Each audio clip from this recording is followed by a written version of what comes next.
Greetings, everybody. Keith here. Hoping everybody's having a good day, enjoying life, living life, loving life. We're coming at you with Tits Out and Balls to the Walls, number 4, COPALOOZA Special. So hit that like, share, and subscribe button. There's a PayPal button down there for anybody that wants to share some love. Be sure to use friends and family. And, of course, the StreamYard link is there for anybody that wants to join the panel. And tonight, COPALOOZA Special, we're going to go over specifically police videos, policy enforcement videos. And we're going to start with a couple shorts here real quick here first. And this is a video from a while back.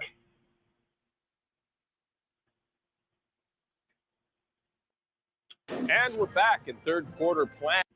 And we get a commercial, so. Is looking pretty tired, Jill. She's stuck, Bill. Pay attention, folks. This is what we're looking at. They tell us what they're doing. I got it.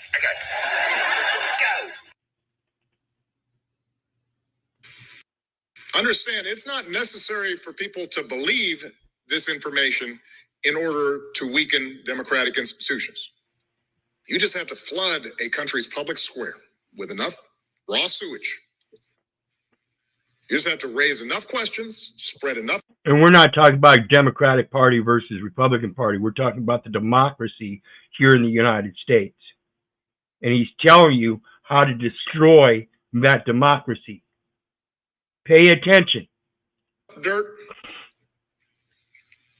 Plant enough conspiracy theorizing. Hold up.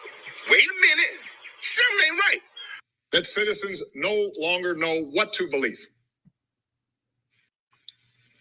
Once they lose trust in their leaders, in mainstream media, in political institutions, in each other,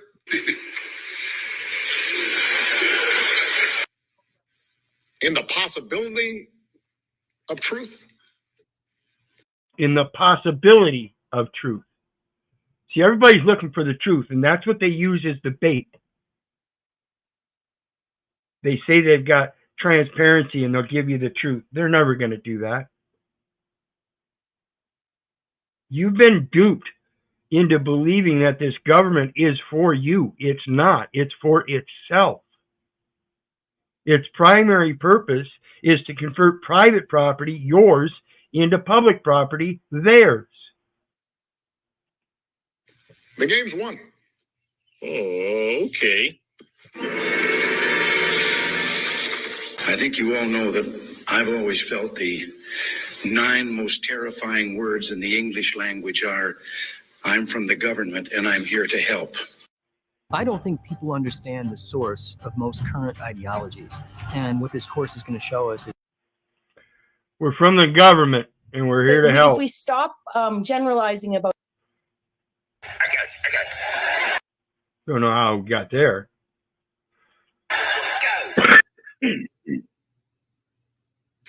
Understand, it's not necessary for people to believe this information in order to weaken democratic institutions. It's not necessary for people to believe it. 2, this is their purpose, 2, weaken democratic systems. Now, who would want to weaken democratic systems but those that were not democratic systems? You know, Marxists, socialists, communists. Yeah. Think, people. You just have to flood a country's public square with enough raw sewage. Raw sewage. What do you see in today's protest? What do you see in all these people that go out in these streets and market squares and protest? Do you see the disease?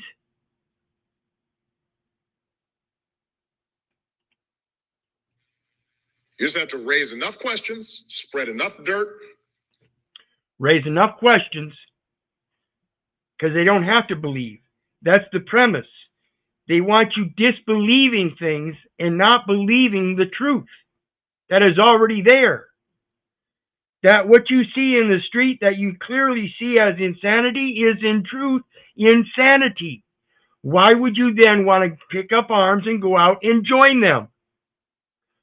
To defeat one's opponents without fighting is of supreme excellence.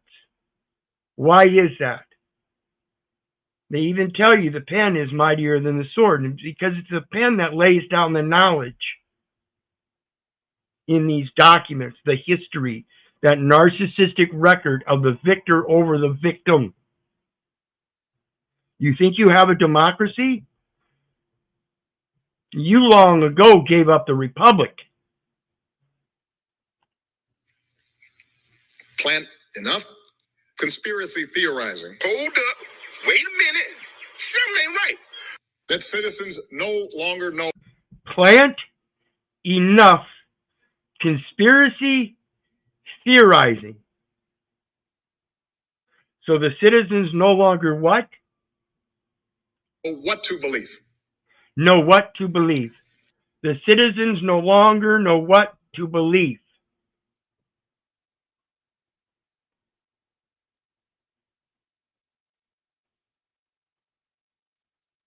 Do you believe? If so, what is it that you believe? So I tell people, don't believe me, don't believe your neighbor, don't believe the government, for crying out loud, don't believe your mother. Do your research so you know.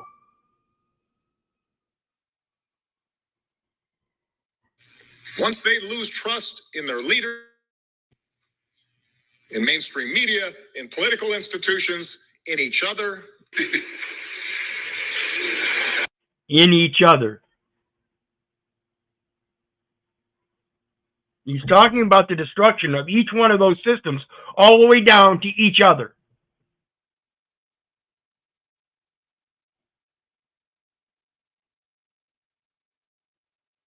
This was the President of the United States. All you Christians voted for him in there. I've never registered to vote, not once.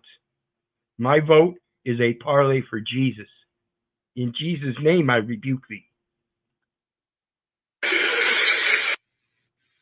In the possibility of truth, the game's won. In the possibility of truth, the game is won. As long as they can get you to believe, to disbelieve the truth.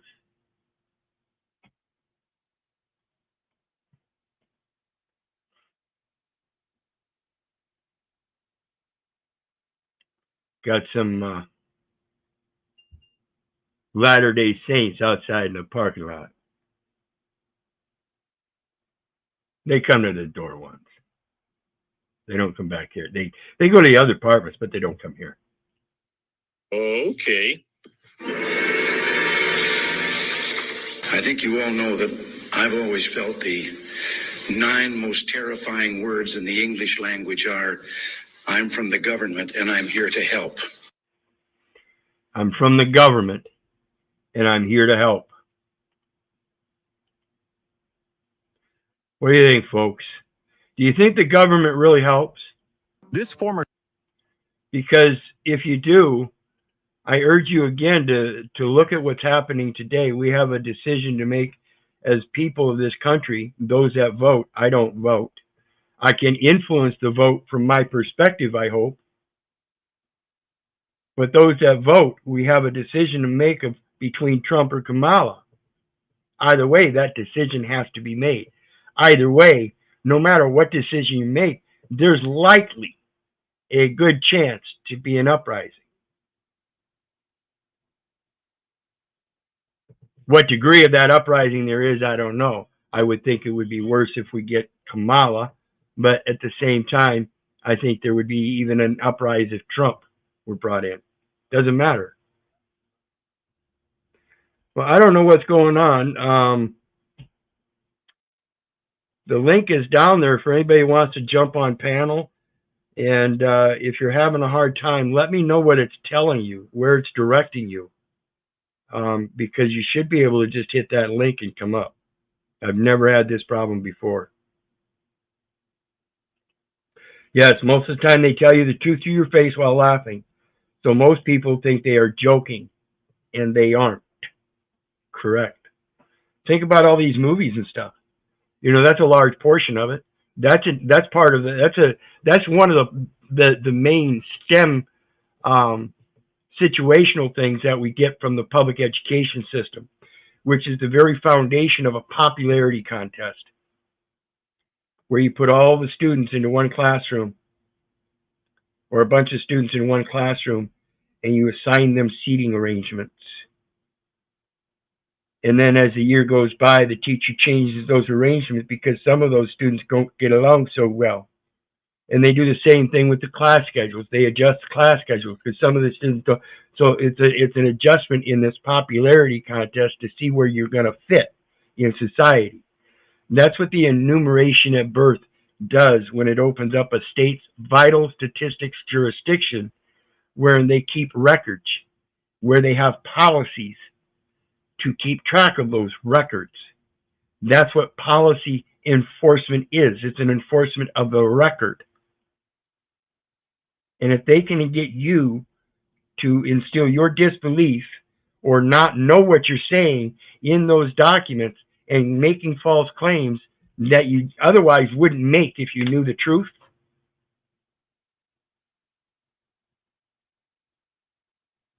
you've been induced through a public education system that pervades a popularity contest. And that's what you live your life on. And you end up voting for kings or queens. So, yep, if your eyes lie to you, then pluck it out. So if you find the media is lying to you, don't listen to them anymore. That's the moral correlation there. Absolutely.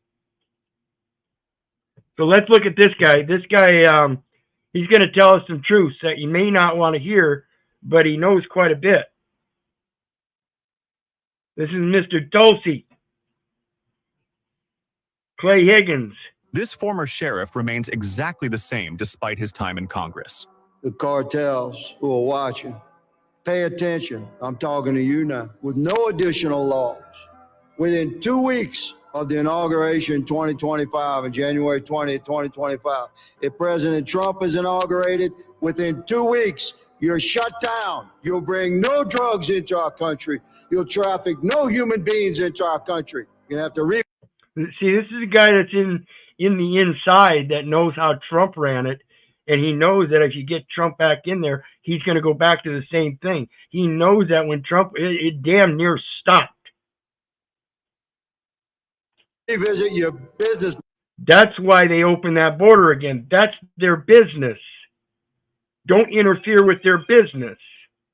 Those drugs help induce the people into their non-believing. It helps make them heathens.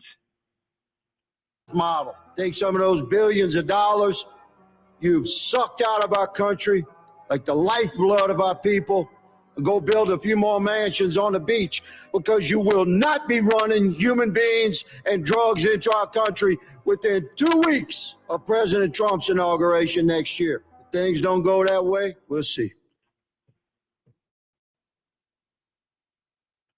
Pretty stern message there. That's Clay Higgins. He knows his law. He's in Congress. I don't think he's got great power, but he certainly knows what he's talking about, according to my research, and I agree with much of what he said.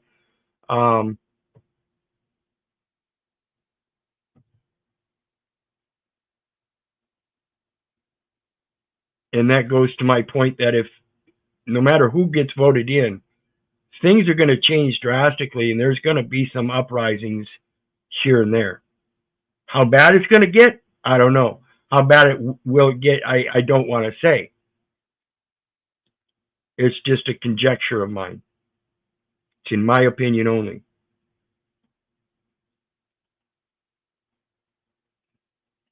It chose a man over the Lord for a master. That's why he struck down Israel. Okay, the next one. This is the mentality. This is going to the police now. I'm going straight to the police now. Wanted to get those first two videos out of there as a premise.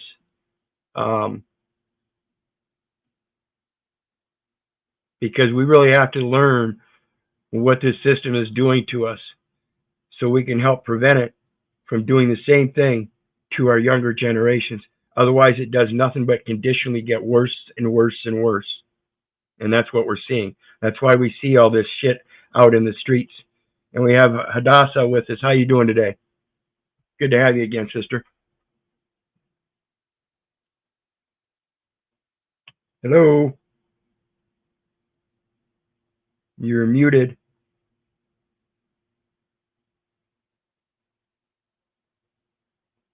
All right. Well, maybe she's not there at the moment. We'll let her try to fix that. And we're going to get on to this next one. And just go ahead and interrupt if you figure it out there, sister. Sorry, having technical difficulties today. Oh, okay. There was a moment How there are where you? I really thought I was going to pass out. I don't know why. Okay. Greetings again, sister. How you doing tonight? I'm doing all right. How are you doing? Good, good. You were not anywhere near the hurricane area, were you?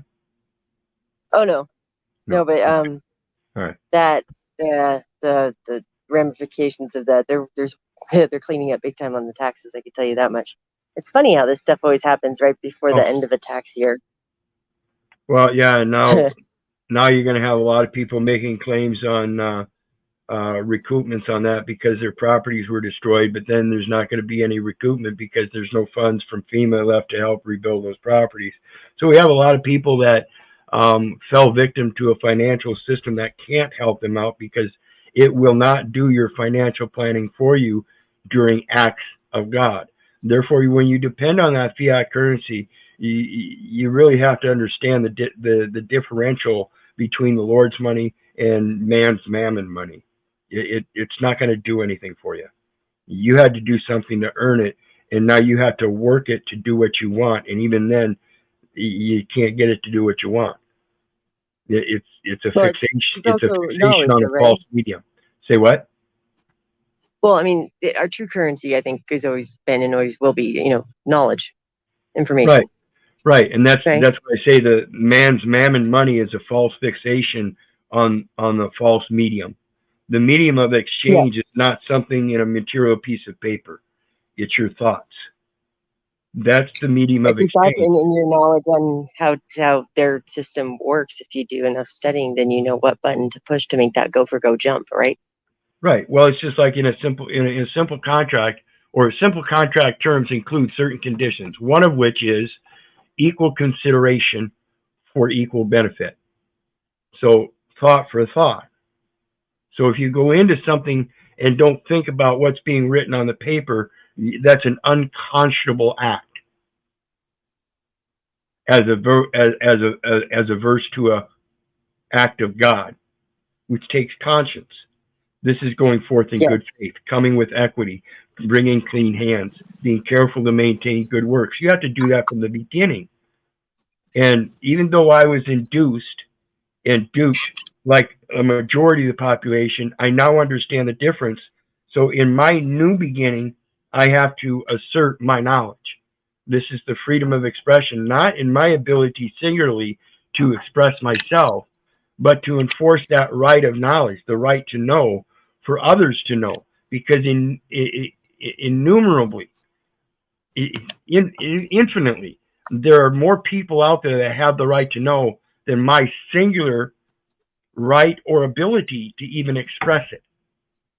So once I get that freedom of expression, inherently the right that comes with great responsibility, the responsibility is to everybody else that I now go forth and share that truth of that. But the one thing about, and this is one problem when we deal with equity, right? When it comes to how they've styled it in law now, because equity was merged with admiralty law quite a while ago, as far as how they're dealing with it. which is banking terms, right? Right. When you come to, Equity is an trust. ancient judicial system of the English courts, and that's Yeah, exactly. the financial transaction part of it, which is the record keeping. And we don't keep our own records, do we? Exactly. And why would we? Why would we? See, that's part of the slavery. If they only have one record, that's only one witness. Exactly. But that's why it's our responsibility to keep our own records, and accounting. People think they hear the word accounting, and they automatically go to numbers. People don't realize Right. that when you deal with banking, a journal, right? Yeah, it's writing That's your they- own they- story with yep. your own pen in your own book. See, these Exactly. people are trying to write your Yeah. story with their pen in their book and say, that's you. No, it's not. Well, So and let's that's get on one with of the. I just found this out really quick. This is interesting because it goes to exactly this. I found out just recently that one of the only, pretty much the only caveat that a very wealthy, very well-known family has to do in order to, receive the stipends or their, payments from their trust every year, they have to keep a daily journal. That's their one requirement. Yeah, and it's a way of keeping a budget so that you can plan out for the next year. Well, it's also because our words, right? When you put pen to paper, it creates a holographic record. Value, right? Correct. So, and it keeps that history. No one else is supposed to keep writing books, so it's us. Okay?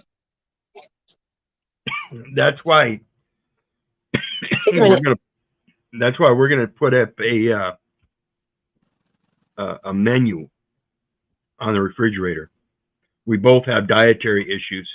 Mine dealing with trying to regain my health from lung cancer, and her being a weight condition because of certain other medications that she's had to take over the years. And so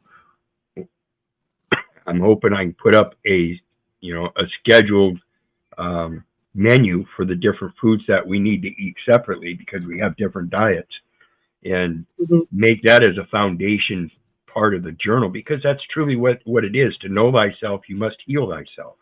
They both come hand in hand. Well, and that's how that knowledge was passed on before, and it's not being passed down now. Right. Yeah. And by the way, have you tried mullein? Yes, I've got mullein out in the kitchen. It's one of the teas that I use. Okay, and not just a tea. Like when you actually smoke it, it's actually better for your lungs when you're supposed to actually smoke it. Funny enough, I know it sounds weird. I know it's like. I'll do some research on that. Yeah, I'll have to do some research on that. But but also vinegar, distilled vinegar. If you boil it over the stove, or just you can put it in a humidifier and just sit over it. It's not the most fun thing, but you need to have a trash can ready because it just gets all of that out. Yep. But it feels fabulous afterwards. Oh yeah. So the next one here, I got this guy that got pulled over, and they did a search and everything. And this is what the police will do. They go around with the intent. And this video is going to show you that they have that intent. There is no such thing as a good cop. They work together. And if one doesn't have it, the other will have it. In other words, supplies that they need in order to make setups. They tried to set this guy up. Anya searched through his car for nearly 3 minutes for a stash that he intended to plant in my car. You heard that correctly. That was, hold on. This is the officer searching in his car for drugs to stash in the car of the guy that he pulled over. And there's another officer with him.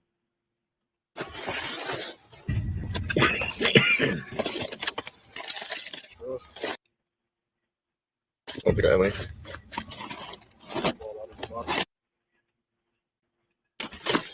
Yeah, I had a stash in here somewhere. I don't even know what's that.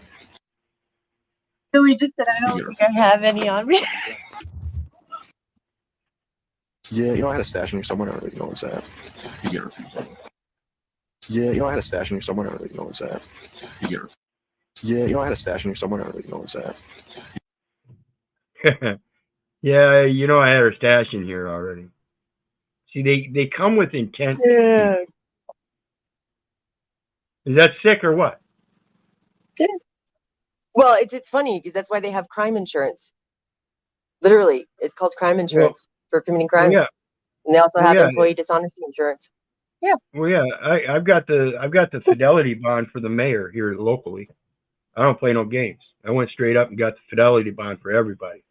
Now you're going to start doing your job as I see it, or else.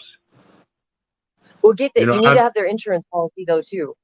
If you go, typically it's kept with the clerk. It's not just the bond. The policy. Sorry. The fidelity bond I got gives me access to all records. That's the fidelity bond, and I'm the holder of the instrument. I get to enforce. And guess who? As the holder, I'm the obligee, the one they are obligated to. They must do it. That's simple trust law. But are they? Why I say get their insurance policy, like the actual policy, is because then you can actually put in a claim. I've got the holder of the bond. I don't need to make a claim unless they refuse to do their job as directed. Now, once I tell them to do their job and they refuse to do so, now I want their insurance, that one that's refusing, I want their insurance bond, and I want an estoppel to all activities of their office or agency immediately. Malfeasance of office. You got to understand your power in directing these things. They are the obligee or obligated party to perform, and I am the obligee, the one they are obligated to perform for. Simple trust law. Beneficiary is not required to do anything. I'm holding the bond as the beneficiary, and I'm giving you a directive according to my knowledge. You're the trustee, and this is what you're supposed to do. You either do it, or I'm pressing charges. You don't make the claim. You give them directives first, and then if they refuse to, now you can make the charge. And that's an immediate charge because you've got an immediate record available. Here's the directive. They're failing.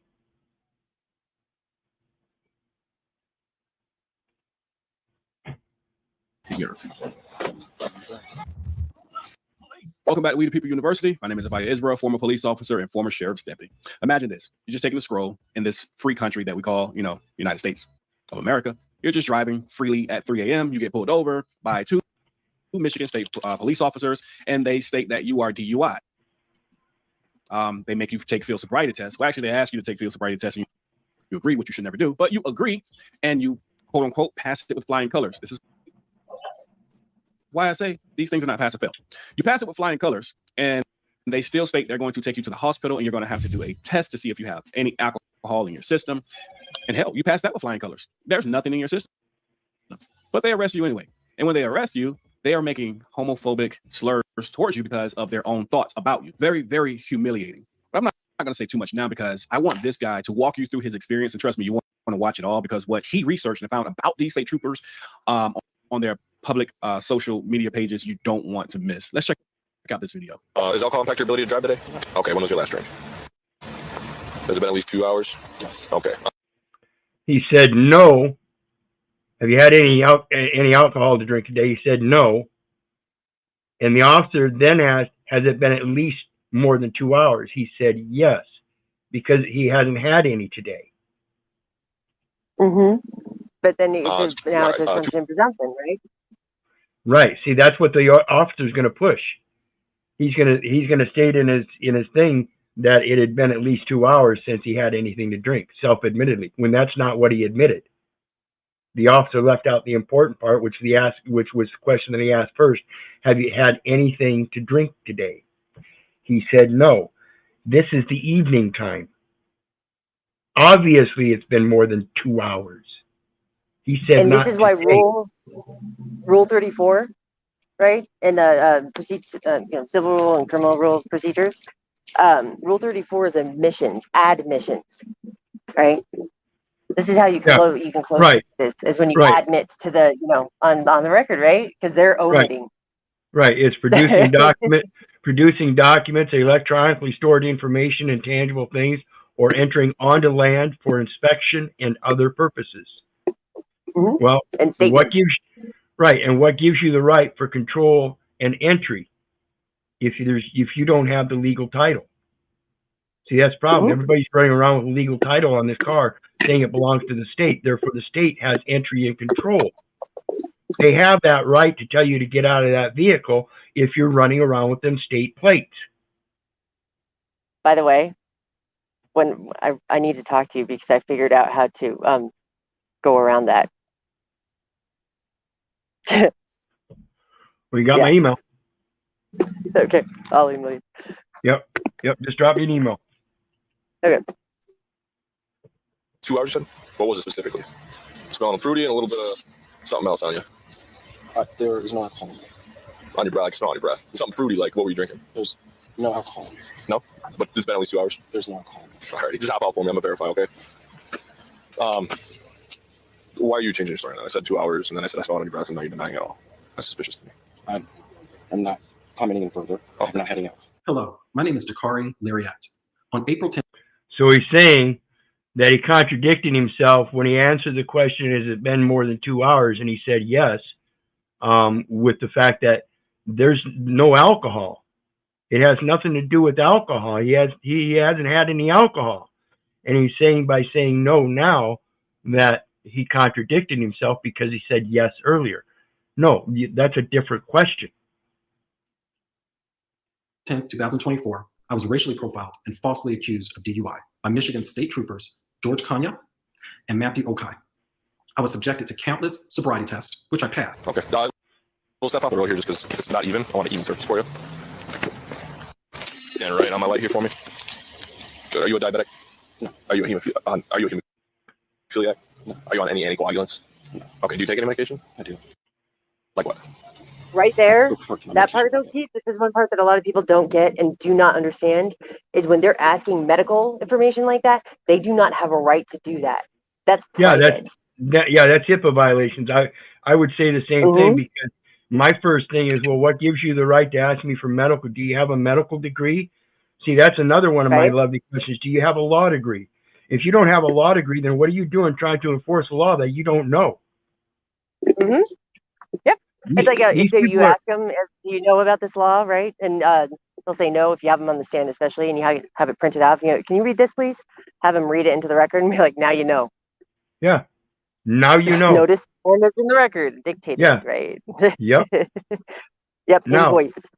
Now that you know, can you say that what you did at the time is wrong now that you know the difference?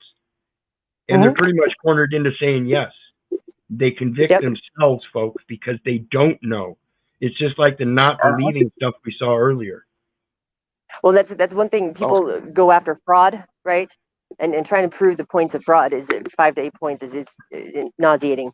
But things like embezzlement, embezzlement, right? Malfeasance, like you mentioned earlier, larceny, right? Those things are easy to prove and much more effective. Oh yeah, the malfeasance went across the board. Okay, the malfeasance goes, you give them notice of misfeasance. In other words, the misfeasance is they don't know what they're doing because you have evidence and facts, supplemental, that will show that what they're doing is wrong procedurally. If they don't do their due diligence to research and resolve that issue, then they are saying that they're willing to continue with procedural errors that harm, cause damage, and injury to another man because they're just doing their job. That's negligence. That's idiocy. That's incompetence. So that's the misfeasance. Now, if they continue on after you've given them the proper directive, now it's malfeasance. Now you can get them. But you have to do that administrative process. But you have to do that administrative process in giving them those notice so that you can carry it out biblically. Now you can go forth with your two witnesses. And you can also get them professionally, right? But also privately, because negligence is a tort action. Tort actions are private. Correct. Mistake is the entrance to equity, folks. I'm pointing out a mistake. If you can't come clean with it now, like I'm coming clean, then you're not acting in equity, and that gives me a tort claim. not only to correct the records, but either to have you removed or continuing further education so that it doesn't happen again. This is a public service, which is a public trust. I said I'm sending in a thank you card actually to one of the local sheriffs, thanking for service, because you have to say thank you, otherwise you're an ungrateful, spoiled child, right? And then they get to treat you like that. But I also recommended that a couple of his deputies have continuing education because they didn't know their job, and I thanked him for making sure that happens. Right, it's his responsibility to train his employees. Mm-hmm. Yeah, Absolutely. exactly. Okay. Heels until touching like this. See how mine are? Yep. And then arms down your side like a pencil dive. Yep. Now, mind you, like that, and then don't move side to side. Move. Okay. He passed all the tests. Okay. Is there any reason why you couldn't stand there like that? Okay. Weird question. I gotta ask it. I'm gonna check your eyes. What I want you to do is just follow the tip of my finger with only your eyes. Do not move your head. Okay. You understand? Is there any reason you can do that? No. Okay. Are you wearing contacts right now? Yeah. Okay. Again, with the contacts, it's another health violation. Yeah. That's one of the reasons. Do you know why they asked the health questions though? I found this out just kind of recently. It's because we're giving them verbal consent basically, and then they can go ahead and open up. It's called it's a thrift savings plan, TPS account that they can open up in our name, and the courts actually have their own site for court cases to open this up, and it even says on the paperwork, do not file this in the court case. On the paperwork. Yeah, right? There's one specifically for child support too. Very interesting. Yeah, that's what I'm looking at with all those 94 cases on the books. I'm moving forth with my tort claim against the state because they dismissed it, of course, but instead of dismissing it for the appropriate reasons, they dismissed it saying that they didn't need me for jury duty that day, and then turned around and sent me a nice little dismissal letter saying that costs are taxed to the defendant. Excuse me. The whole dismissal was because you didn't have personal jurisdiction to put forth a bond to begin with. You didn't have a prosecution. There was no charges, so there was no prosecution. So no attorney brought it. No attorney brought this charge. It was the judicial officer sitting on the bench. Right, and she did. She actually bonded it? She bonded it. They normally don't. She bonded it, but there was no finances, and there were no charges. There was no long title, nothing. No bond could be found, yet she issued a bond for $350. That's what they do, though, because this is one of the two things I found that we do not do. We never do, and we need to do, is one, we need to have a bond put in, especially locally, but, on every jurisdictional level, state and fed, where that bond then absorbs those, costs, right? So they can't say that there's a debt to be paid. Number two is we never put in any of our billing. So things like you put in a, purchase order, right? You need an order, plus you need an invoice. That's the equity side. It has to be invoice dictated onto the record, right? Invoice. We don't bill for our charges and our expenses. When we don't do that, we fall under their tax jurisdiction as their resident, which means we don't have our own taxes and we can't tax them back. Correct. It's the resident determination, which is a self-determination. Nobody ever told you you are, in fact, a resident. If they did, they lied, and you believed it and didn't follow up by doing your research to make sure that that was true and accurate.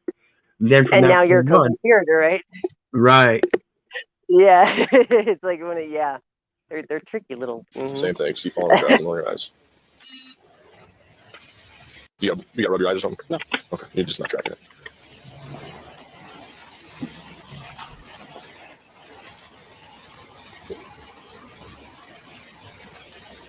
Same thing. I'm just slowing it down now, okay?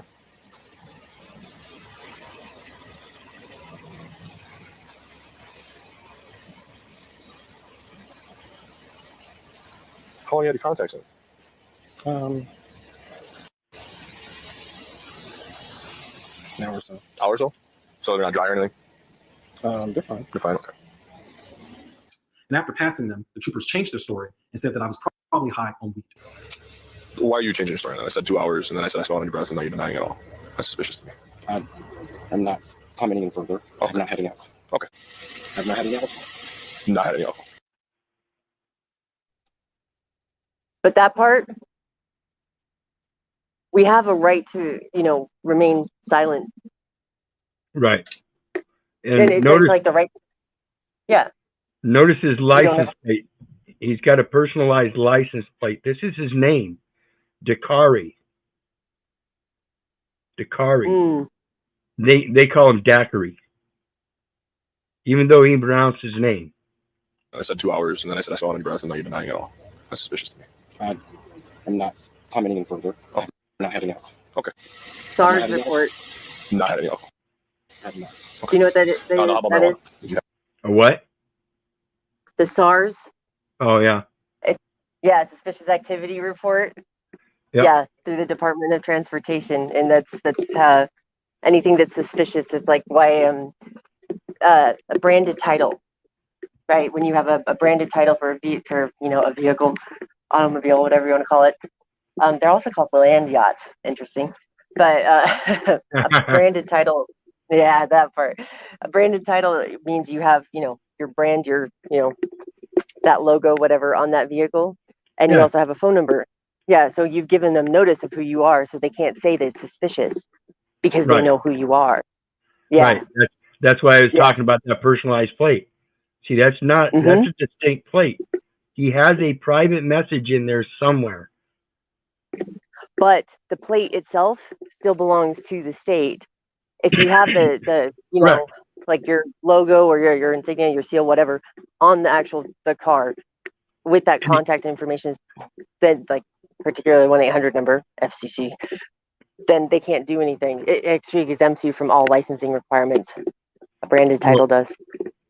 But they also turn around and use that registration sticker too. That's for the Motor Vehicle Theft Prevention Act. So that alone gives them the right to pull the vehicle over, no matter who's driving or not driving. And that's what I found a way around. Nice. Now he's saying the driver has changed his story from admitting that it's been at least 2 hours since he had any alcohol, but that's not what happened. If you guys paid attention to that, he insinuated it was about he, as in the police officer, insinuated that it was maybe 2 hours since the driver had a drink alcohol. 2 hours, you said? What was it specifically? Smelling fruity and a little bit of something else on you. There is no alcohol. The driver was always consistent with his statement stating that I have not had any alcohol. Even in the humiliating insults the officer was throwing his way, I smell something fruity. Now, at the time, maybe no one would have figured out what this cop was saying, but later we see that these were homophobic insults that he's making towards the driver. But again, the driver never stated that he had any alcohol whatsoever. Yeah. I don't know what is it? What is it? I'm just weed and alcohol. There was no violation, and I'm fully capable of driving my car. I just drove from Cleveland. Okay. Well, like I said, we're trained in standardized physical sobriety evaluations. We've had over 800 hours of that. And let's say he's wrong. Let's say I'm wrong. Let's say that you are completely fine. We're trained in standard evaluation. Well, this isn't a standard evaluation situation, sir. There's no alcohol, which is standard for such evaluation. Do you know who actually trains them in those and makes all those standards? The guard dogs. AAMVA. Oh yeah. Yeah, them. That non-governmental organization. Nice. Yeah, the ones with no enforcement, legislation, authority, or anything, or standing in court whatsoever. Right. So you can sue them, and they can't show up, and they have to pay out. Jeez. In our professional opinion, through our training experience, we don't believe you can operate that motor vehicle safely. So it's our job as we sort of take an oath to make sure that you get home, everybody else gets home safe. So we're not going to chance it. So what we're going to have to do is he'll allow you to park your vehicle, let your friend park your vehicle, whatever. We're not trying to cost you money, but we do have to take you to the hospital, make sure you're okay because the substance we believe you're taking with your medication, and then get the blood draw done. After the blood draw is done, you'll be detoxed and free to go. The substance we believe you've taken with your medication. See? I didn't hear him say anything about medication. Exactly. Mm-hmm. He said he has medication, but there was no discussion further. He said he took the fifth on that. Mm-hmm. There's no added charges, nothing like that. Only time that changes is if you change how you've been. You go from cordial to not cordial. You say, I'm not doing this. Screw you guys. Then what happens is we're going to do the same thing we've done, do our documentation, but then we have to contact the judge or magistrate. I also requested dash cam and body cam video. And as I watched the video, I nearly broke down when I heard the word drugs. Trooper Kanya searched through his car for nearly 3 minutes for a stash that he intended to plant in my car. Pay attention, folks. This is such a great extent of prior intent. And as a matter of practice,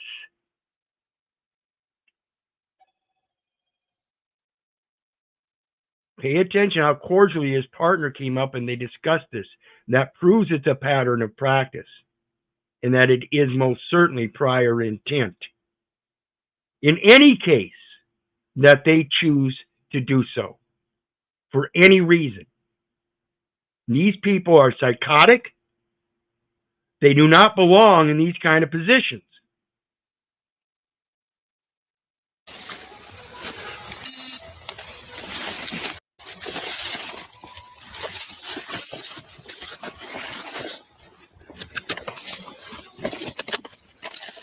I don't think I have any. Yeah, you know, I had a stash in here somewhere. I don't really know where it's at. He's gonna refuse. I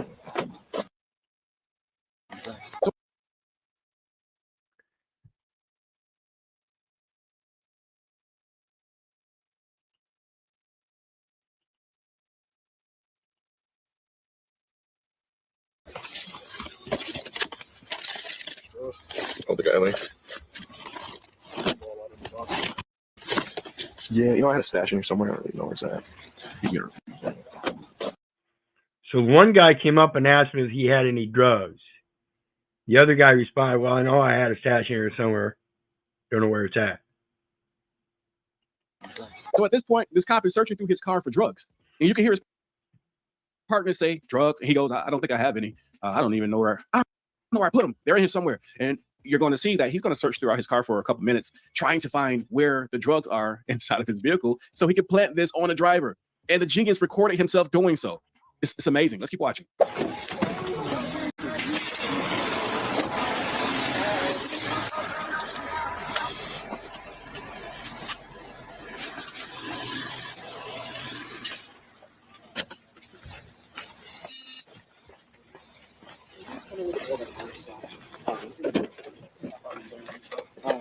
heard his explanation that he didn't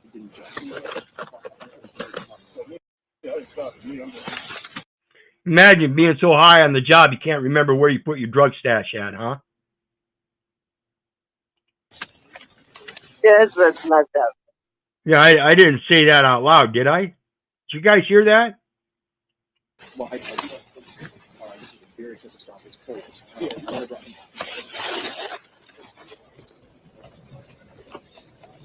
I was then taken to a local hospital where I immediately passed the blood test for alcohol.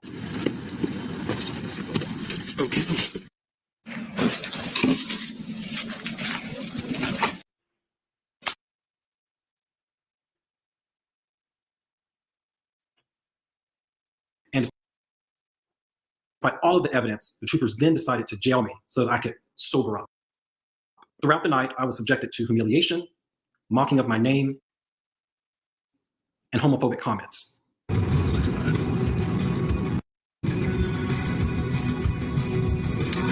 We're going places. Daiquiri. Just in case you missed it, his name is Daiquiri, not Daiquiri.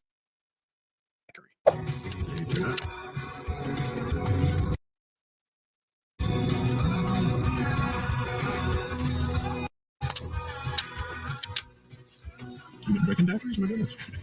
It's Daiquiri. After getting out of the jail, I researched the two troopers' social media. And I can't say I wasn't surprised to see homophobic and racist comments throughout. And remember the video we watched first.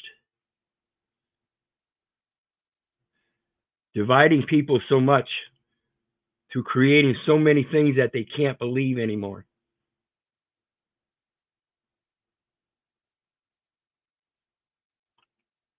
This is the very thing they hold against you. They hold that racism and the transgender and the homophobic and all that other kind of shit. They hold it all against you. They create those taxonomies and then they hold it against you. Say what? Taxonomies, right? Taxonomies. I always found that word hilarious. Is the, yeah.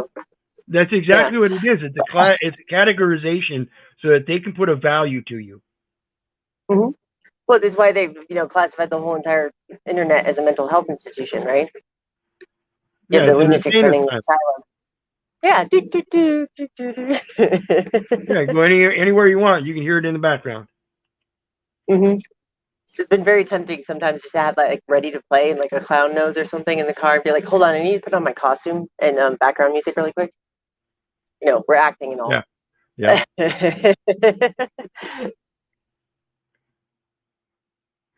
See, and this is what you get in your social media. Governor Whitmer? So again, I got to tell you guys, when you go through all these kind of videos and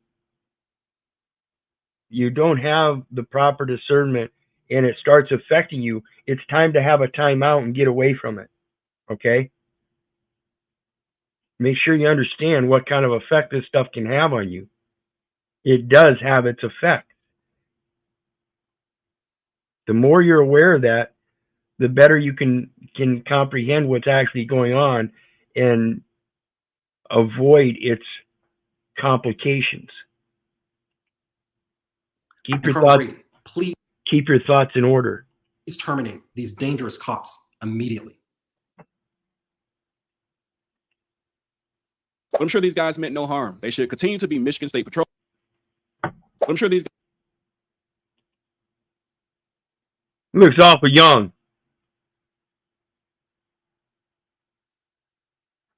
They typically are.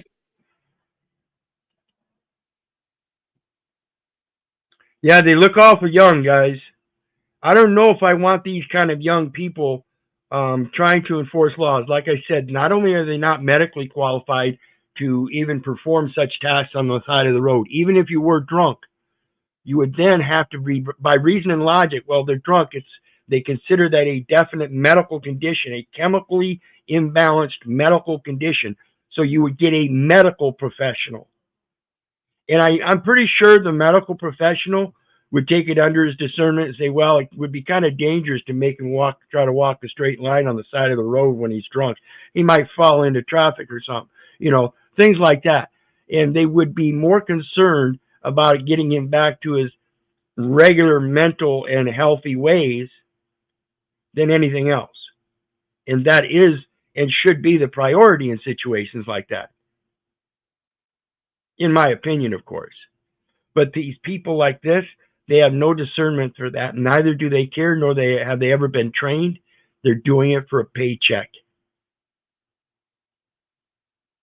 They don't have to believe either. They're part of the ones that they're doing this to.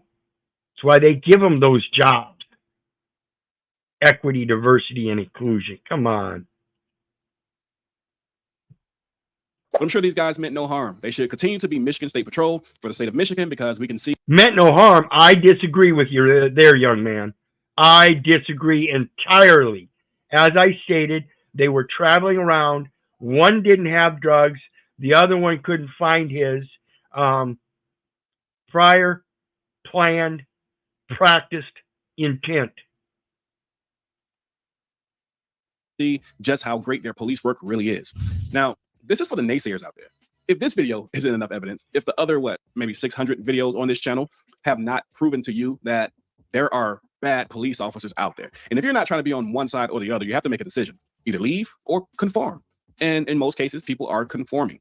And this looks like two cops that conform to the wrong side of obeying the law. And they tried to set up an innocent driver and it backfired. Well, let me not say it backfired because we're waiting for the outcome of what happens with these police officers. Yeah, we're waiting for the outcome because it just happened earlier this year. So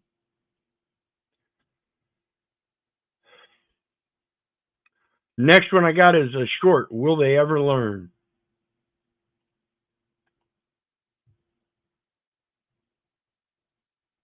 Am I detained or can I go? No, you're detained right now. Detained for what? Suspicion of what crime, sir? What's your name, sir? Michael Watson. Michael Watson. What's your date? I wouldn't even have given him that. Not doing that. Nope. I'm not doing that. I'm not going that route. Do all that for what? What'd I do? What do you have me detained for? Give us a second. Okay, give you a second. Give us a second so we can try to think something up. Mm-hmm. No, you detained them. You have to have a reason for detaining them first.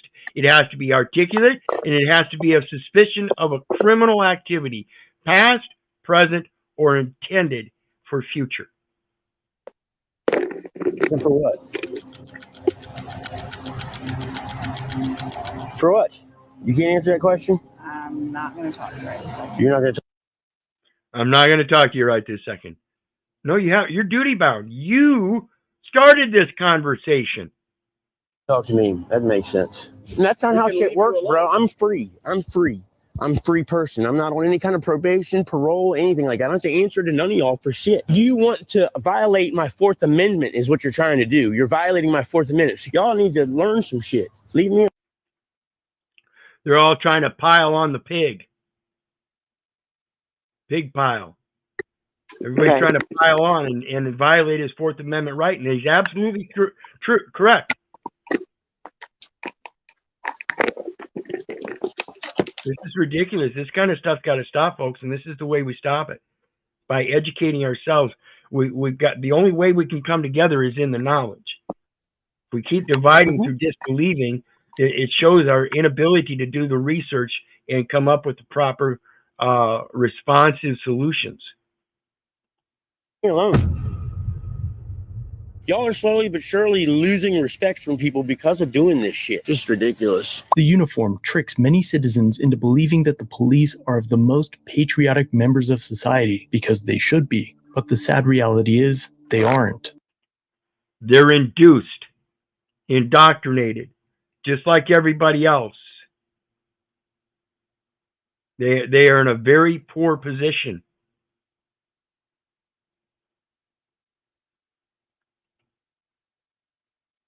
The next one I got, I dare you to arrest me. Let's see how this works out. How big of a coward do you have to be to press charges on an activist for cyberbullying? These are your words. Within the jurisdiction of this court with purpose to harass another, the defendant did engage, the activist, the defendant, in a course of alarming conduct with purpose to alarm or seriously annoy the victim of Mr. Brian Stack. Alarm or seriously annoy. That comes nowhere near the parameters harm, injury, damage, or otherwise. Oh, but a nuisance. That's one thing a lot of people don't. Oh, but Nuisance. there's a difference. But there's a difference between public nuisance and private nuisance as well, dear. Yes, there is, but that's their excuse. It's a nuisance, right? So, but here's the fun part. Can't you then tell them that they're being a nuisance? absolutely, they're the public nuisance. That's how Jesus flipped the tables. Is the public nuisance part. See, it's supposed to be for the greater good, not for your good.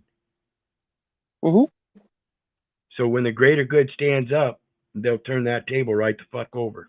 And they don't care who's sitting in those seats on the other side. So you're a victim, Mayor Stack. You're a victim of criticism and free speech in this country. And the last time, I don't see the city attorney trying to stop me from reading it. The last time you bullied a member of the public from reading this statement. And I dare you to try and do it to me. Because I'm not going to tolerate it and I'm going to hold you accountable. So go ahead, try and stop me from exercising my First Amendment right. The victim, Brian P. Stack, specifically presenting himself to Mr. Stack's place of business. You mean City Hall, where it's open to the public?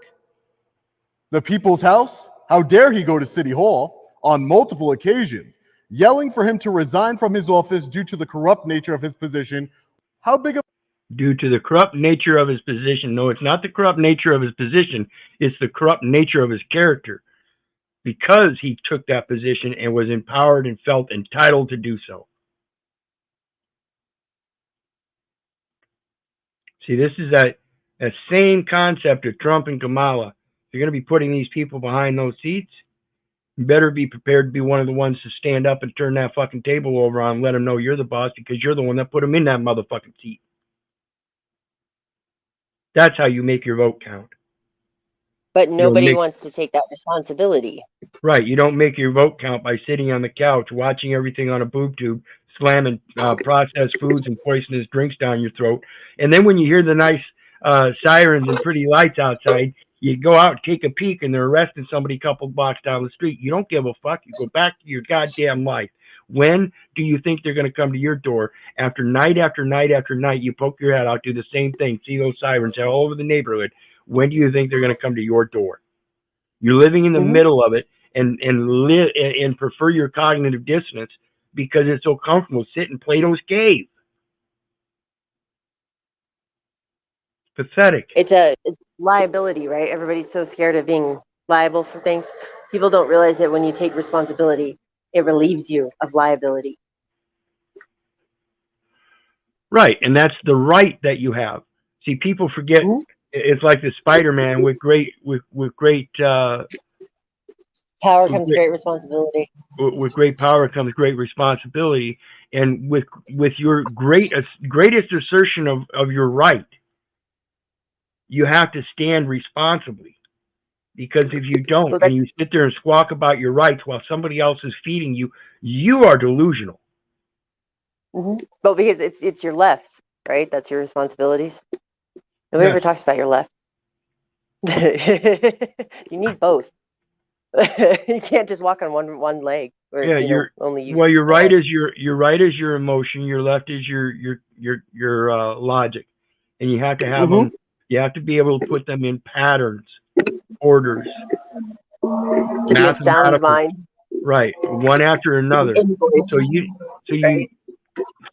you have a society that we can easily judge what we call bipolar, because somebody will switch from one extreme to the other without a logical path in between of going from sad to anger or joy to sad to anger or anything. They jump straight from joy to anger with nothing in between and no cause. It's insane. The next one we have is, what is the 21-foot rule? Now the court's ordered somewhere, I can't remember which case it was, but there was a case that said they had to stand at least 8 feet away for these First Amendment auditors. And I would beg to differ with that. I wouldn't want to be 8 feet right up in the shit. But the 21-foot rule sounds reasonable. And it's already something set out for reason. And again, pay attention. It's something that they use against you.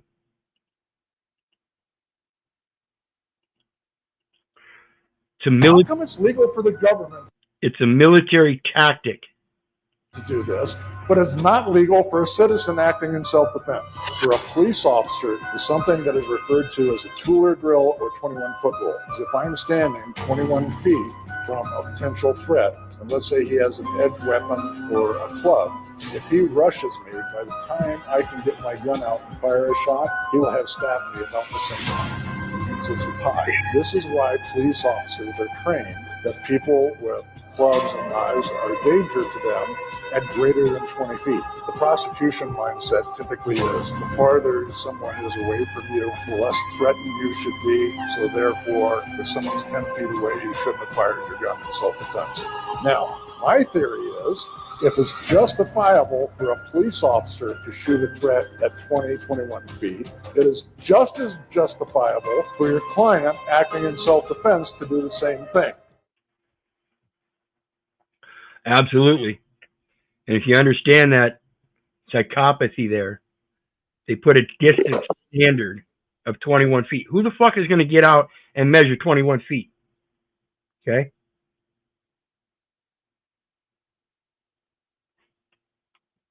Well, they're approaching you already armed. Well, right? I know bears will charge you from hundreds of yards away. Mm-hmm. Oh, yeah. It's not logical to think that a man charging at you from 100,000 away, from 100 yards away, is not a threat. If he's charging at you and looks threatening, that would seem like a threat at no matter what distance. So it's not the distance we need to judge, but the threat. So shooting a man that's charging at you with a knife or a sword when you're 100 yards away is not logical. But when he gets close to you and he's still charging, now you understand the difference between a bluff charge and a charge. And that only comes down to private now time discernment as to what level threat that is. That's firsthand experience. Nobody gets that. Well, and now, right? This is the one. They have jurisdiction over the past, and they have jurisdiction over the future, but they don't have jurisdiction over the present. Well, yeah, For now. they presume the three jurisdictions: present, now, and past. And according to But the now past, they don't. That's the one thing that they don't technically have jurisdiction over is the now. I also found out it's an account. right? But that goes to your accounting. The past is what is on the record. The now is you standing before them, confirming that record, and therefore they hold jurisdiction over the future to hold you liable. And that's what people don't understand. Like you said, once you learn how to step up with responsibility, you remove the liability. That's how you remove the liabilities, by taking the responsibility and quit blaming it on everybody else in the government. Yeah, they had a part in it, but ultimately it's your responsibility that once you learn it, you repent and don't turn back to those cognitive dissonant, lazy ways. You have a duty.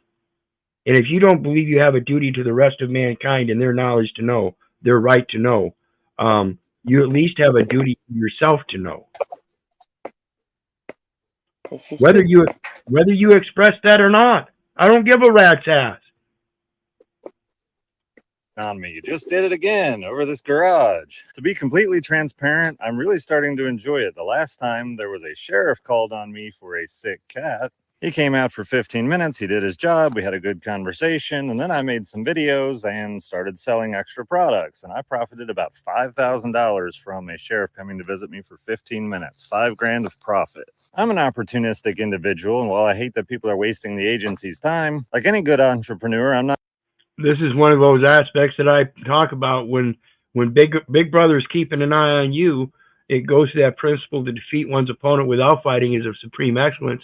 And that's a nonviolent weapon that you can use against them by learning how to use that very camera that they use to keep an eye on you, to keep an eye on them.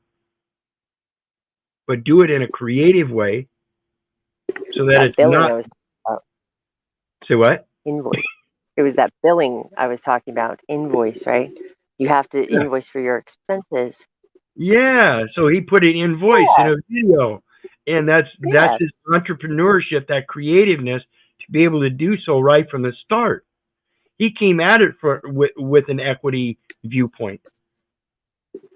Because in equity, everything has to be stated into the record, has to be invoiced, right?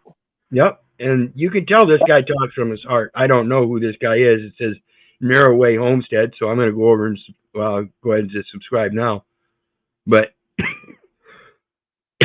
and this is in here because it caught my interest as to the psychology we can use against these psychological idiots. All we have to do, again, the true benefit is the knowledge. If we wisen up, we can prevent their stupidity from having the effect on us that it has in the past. This is what we need to show our younger generations. This is to give them a fish. You feed them for a day, but when you teach them to fish, you feed them for a lifetime. When they feed themselves for a lifetime, they inherently should be teaching others how to fish as well. Opportunity go to waste. 5% off the website. Just use the coupon code TROLLS. Beard wash, beard butter, beard oils to help with any itching, fresh air roasted coffee, which is far lower acidity than normal coffee, and the Lord Minion plushies are still available. I'll track the sales with this code and let you guys know how it went. I talked to the people at the Division of Labor. They seem good with everything. They might audit me later, but that'll just be more content and all my paperwork's in order so I can't get in trouble. All about keeping that journal, right? As long as you know how to keep the journal, you can't get in trouble. You're the top dog. You're the one keeping the journal, not them. Notice he said they might come and inspect my records. See? They know who boss is. You got to act like it. So go ahead and subscribe at Narrowway Homestead. Check him out. Sounds like he's got a good mind, knows how to look at life in a good perspective, and doesn't let all this insanity ruin his worldviews and stuff. Doesn't help him It doesn't help make him a non-believer. Here we got one. It says cocky cop eats concrete crow.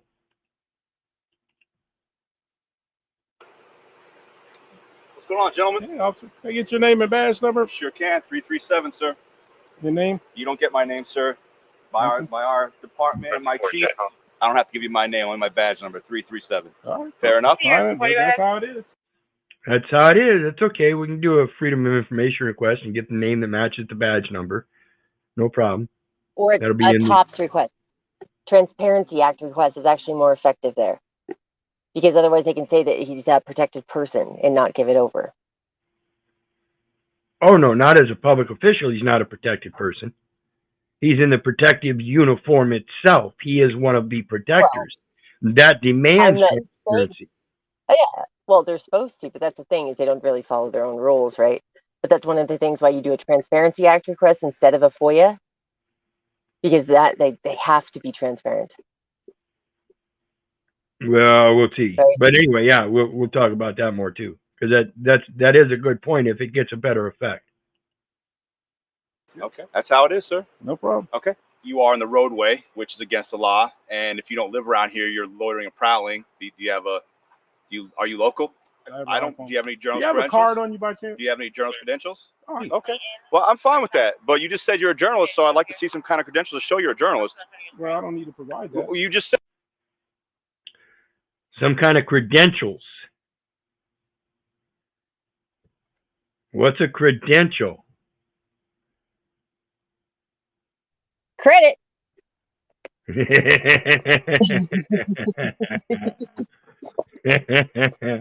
See, folks? It's in the language. You need that credit. You need that credit. said you're a journalist. Well, I'm a space astronaut. I have a First Amendment right to walk down the street and record. No, First Amendment right does not authorize you to walk down the street. First Amendment right allows you to record in public, on any street, anywhere in public, whether you're stationary or moving. So moot argument. Watch what he goes to. This guy is a total idiot. Does not know the Constitution. Is trying to act like he does, and this guy just tears him up. Amendment is freedom of speech, sir. And it's also freedom of press. That is the Third Amendment. Second Amendment. That is the Third Amendment. Freedom of speech is the Third Amendment. No, it's not. That's a right against unforceable ordering. Yeah. Oh, dear God in heaven. Right does not authorize you to walk down the street. First Amendment is freedom of speech, sir. And it's also freedom of press. That is the Third Amendment. Second Amendment. Third Amendment is no soldiers in the home. Now, Second Amendment is the right to bear arms. Okay, so Second Amendment is right to bear arms. So. And First Amendment also, by the way, and this is one thing that people overlook very, very much. It's the right of association, right? But it's also the right not to associate. Correct. Correct. Yeah. Absolutely. So let's look at the next one. It's no wonder police can't tackle crime. The authorities have been going wild prosecuting people for saying silly things on social media that they claim are linked to the disorder. But I don't think they should be. They shouldn't be wasting their time in this way. They shouldn't have spent so much time investigating poor old Bernie. I mean, particularly when you consider that last year there was not a single burglary solved in over nearly half the regions in England. I mean, it's little wonder the police can't solve burglaries, can't stop auto theft, can't do anything about violent crime, knife crime on the streets when they're too busy policing our tweets. The authorities have... Looks like we lost her. Let me drop that link down there for anybody that might want to come up and join us.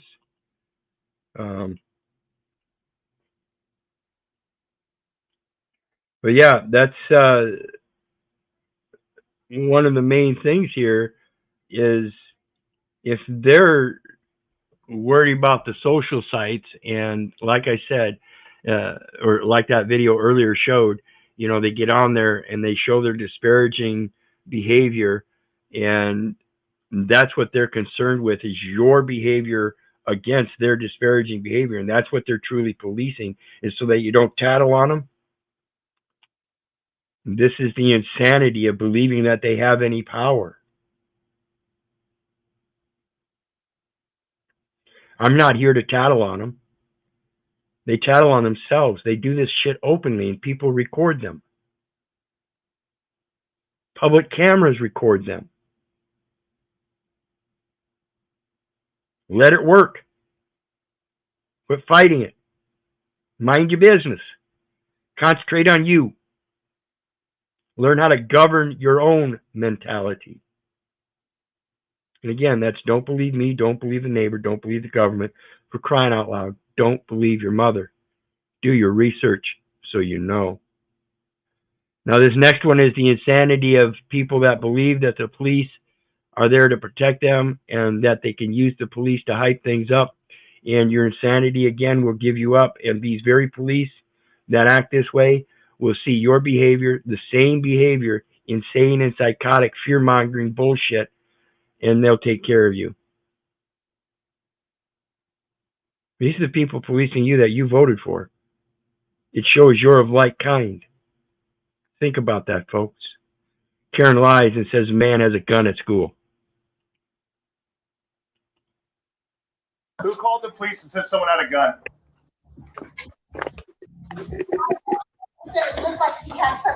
Okay, well, we need you to come outside and talk to us.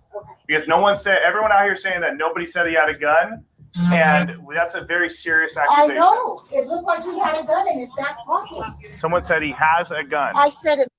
So, he's out there videoing.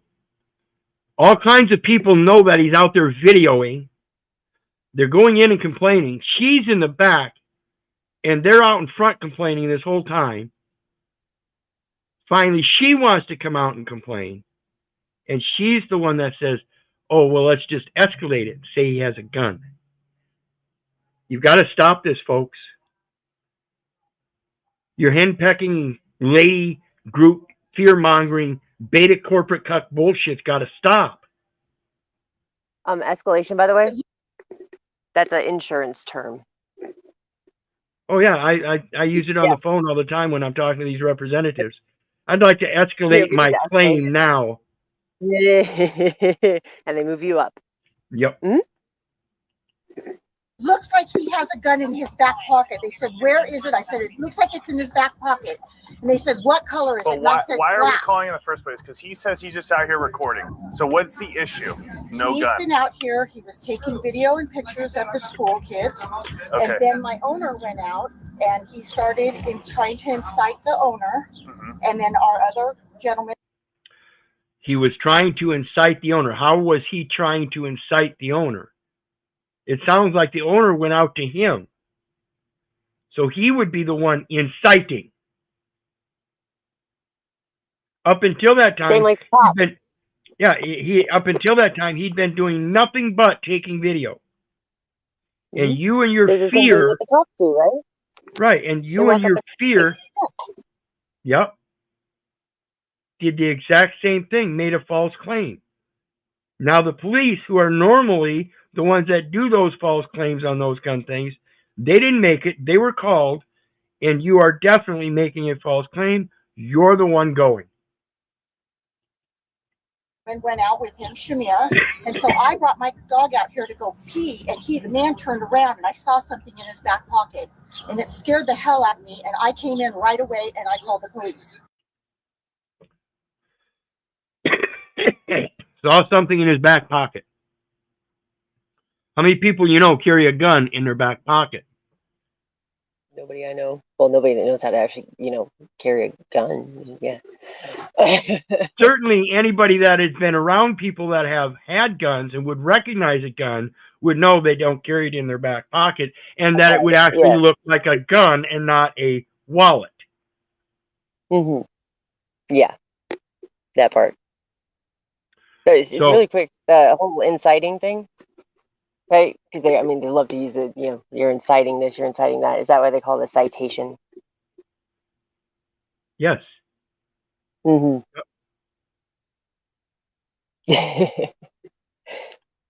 People don't, I think people overlook those simple things like that it kind of connects those dots. You have one of those da-da-da moments where you're like, oh, really? Oh yeah. Oh yeah. Yeah. Yeah, I have those all the time. It's, they suck, but they're fun. Now the next one we got. These cops showed up without his permission and refused. Come on. Again, it goes to having the knowledge to defeat one's opponent without fighting is a supreme excellence. So I don't know how this ended up, but here's what we got.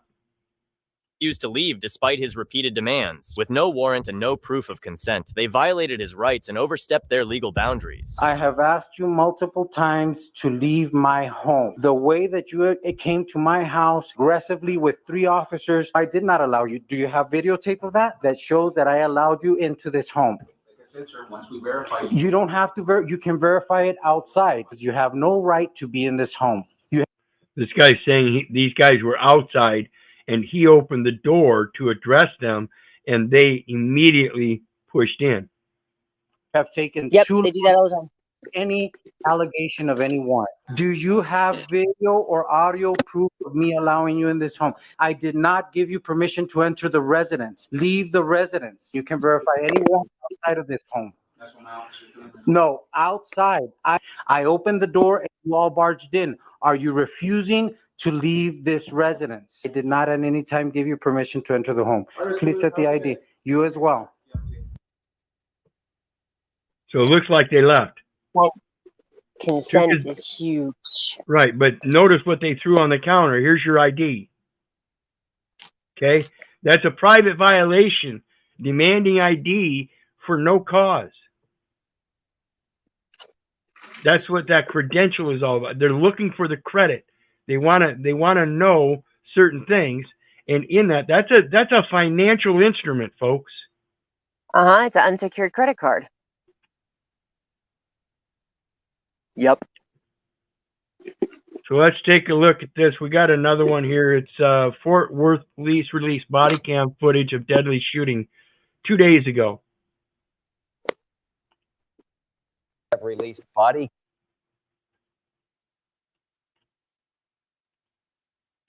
Fort Worth police have released body camera video now of a deadly officer-involved shooting. It happened during a mental health call 2 weeks ago. Our Scoop Jefferson is live with that. Scoop, what's the video really showing? Well, Dia and Jason, police say after Brent Nickel called 911 back on September 23rd saying he wanted to kill himself, officers got to this location within minutes after pinging his cell phone. You can actually see crime scene tape here that's keeping this fence open and closed because his body was found on the other side of this ditch.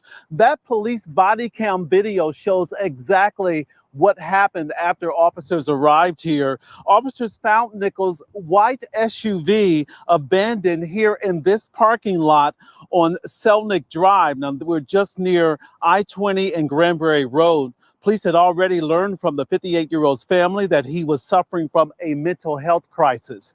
You can see on body cam when officers located Nichols not far from his SUV in a ditch with a gun, called him by name, and that's when they say he pointed that gun at officers. 2 officers fired their weapons, at one's striking Nichols. Then you hear an additional shot, and that's when police say he fatally shot himself despite their de-escalation efforts. That was a genuine statement. I don't know. Hold on. I got to do this.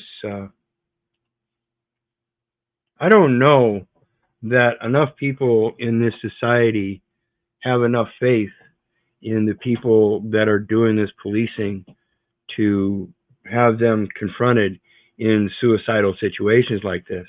I don't know why anybody in their right mind wouldn't think first, well, why don't we get some caring people out there? You know, hey, you found him? Family members, maybe. Doctors, Because maybe.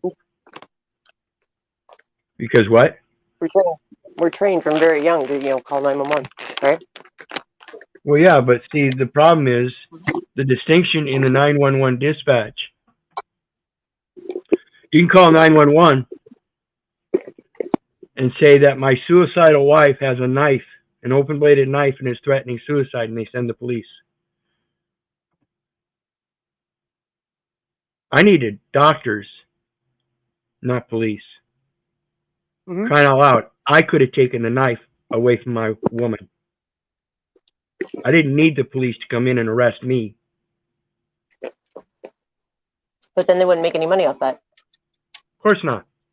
What they're doing here, in all senses, folks, is they're virtue signaling. They do not protect the people.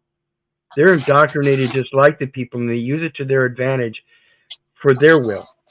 And whatever crime they want to put on you, they will put on you. If the crime is obvious, they're going to arrest you and take you to jail for the obvious.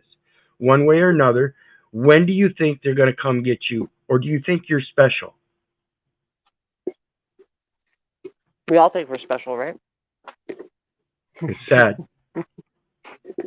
Don't want to do it. Don't make me do it. They didn't want it to happen like this. It tells me that I've got the right people out there doing the job the right way. And I hate that they were put in this position. I hate that this gentleman felt so desperate he thought this was the only answer.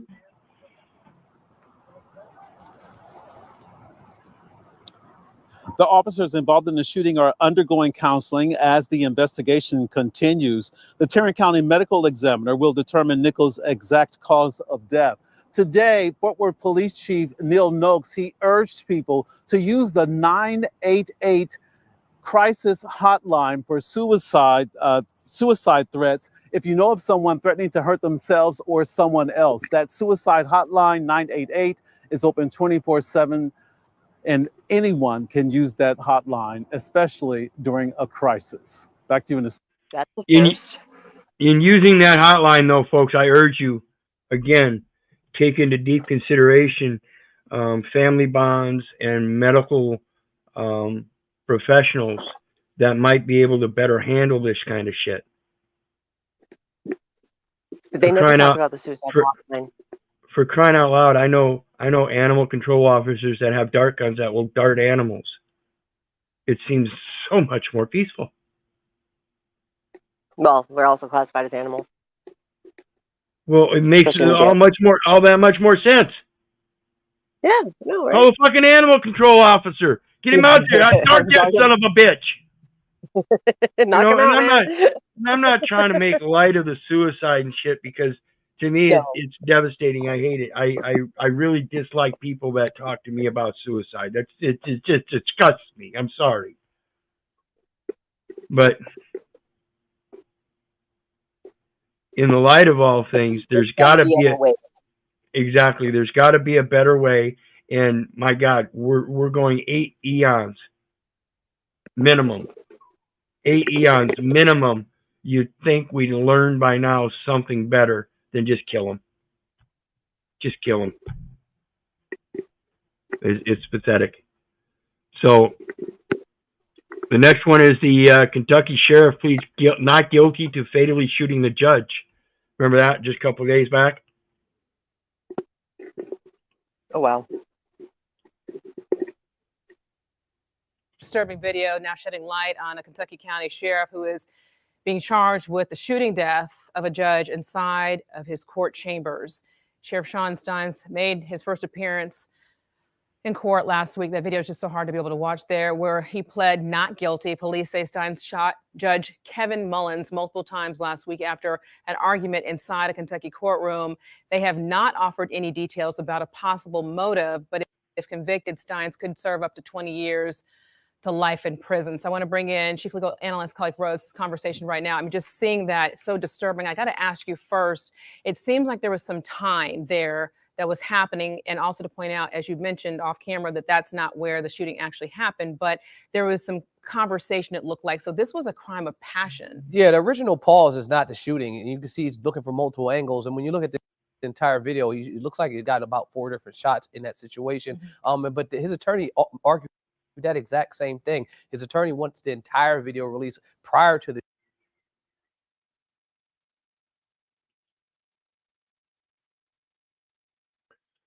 the shooting Really? so they can see exactly what was happening, because his client is obviously telling them that something else was occurring prior to this happening. And you can look at it. This sheriff was already under a federal investigation.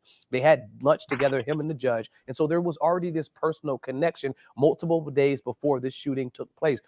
And so because of that, his attorney saying, look, he shouldn't even be charged with murder. It should be a manslaughter charge. It should be heat of passion. The judge denied it, kept the murder charge there. But I agree with your... And what he's talking about there, heat of passion, I've heard it said that evidently this judge had something to do with this dude's daughter or something. Oops, we lost Adasa.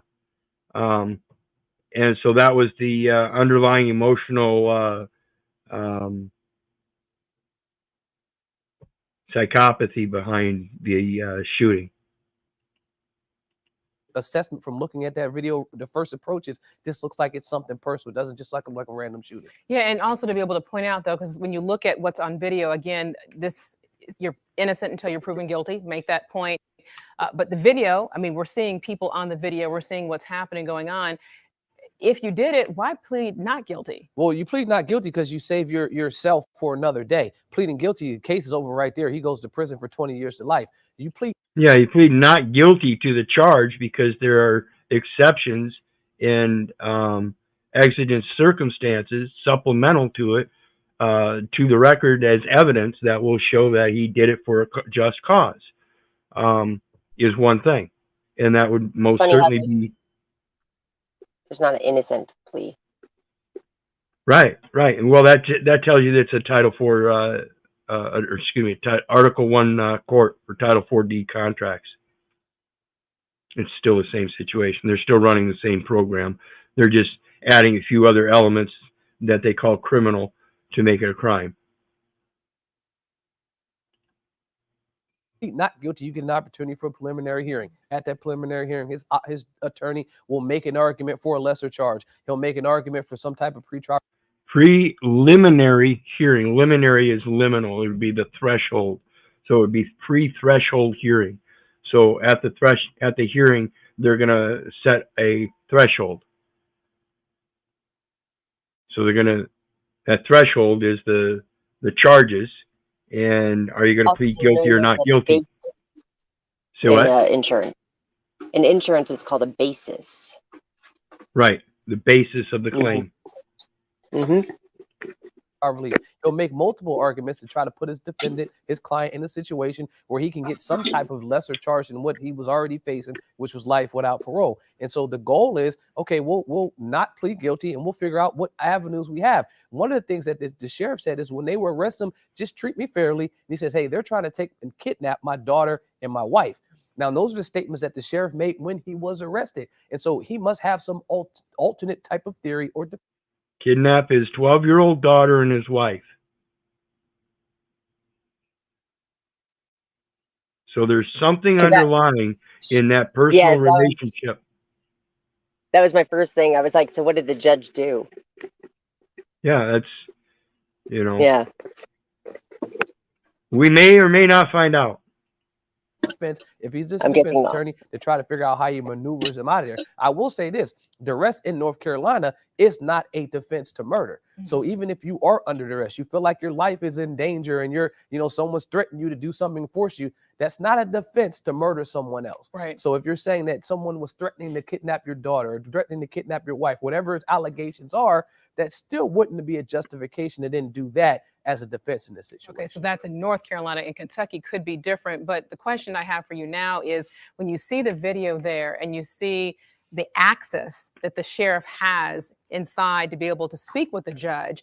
I know there's been other crimes that you and I have been a part of in history, like Brian Nichols that happened, I believe, in 2005 in Atlanta when a courtroom judge was shot and killed by an inmate there inside the courtroom. So do you think here in cases like this, you could have different procedures that would come out of the access of a sheriff being able to access a judge because of something like I was right there in Fulton County. I started my legal career in Fulton County. Right. So I was in that process and I recognized that it was a change. They were still on high alert and I was there a couple years after it happened, but they had significant changes. What I can say in this situation is when you're in smaller counties, you do have access as an attorney, as law enforcement, to those back chambers. Yeah. In the larger counties, you don't. Mecklenburg County, you just can't randomly walk back there. But if I go to like a Union County or a Lincoln County, you can go to those places and you have clear access to the judges' chambers, to this back hallway area that the public doesn't have access to. So I do think something like this would spark some type of change. But the caveat is that this is a law enforcement officer, someone that's supposed to serve and protect. Yes. He would be the actual person that would be preventing something like this from happening. So even if you had protocol in place, I don't know how you shield that person off from being access to the sheriff's, from the judge's chamber. Judge. All right, Cully Froze, we appreciate your insight, giving us such good context on this case right here as we continue to follow it. Yeah.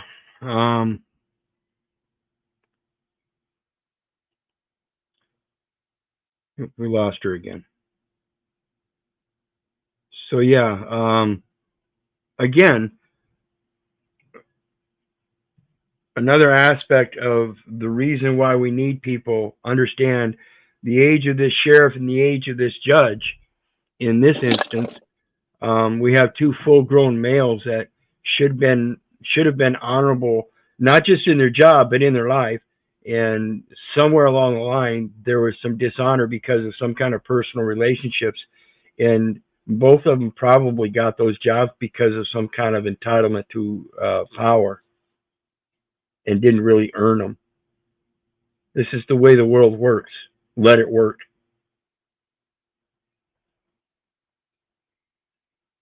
Don't fight with these people. Learn and learn well enough that you can prevent their shit in the courts. It's I have private one more for you if you want to look it up. Sure. Adam Holen, Greenwood Village Police. It's H-O-L-E-N. Adam Holen, H-O-L-E-N, from Greenwood Village Police, Colorado.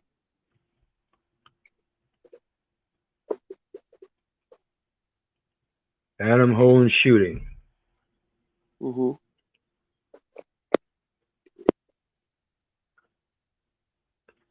It's from 2 years ago. He just was convicted this last January and sentenced this July. He got manslaughter, 2 years, 3 years probation for killing a 17-year-old kid, put 9 bullets in him. Okay, so let's do this then. We'll do the Aurora video.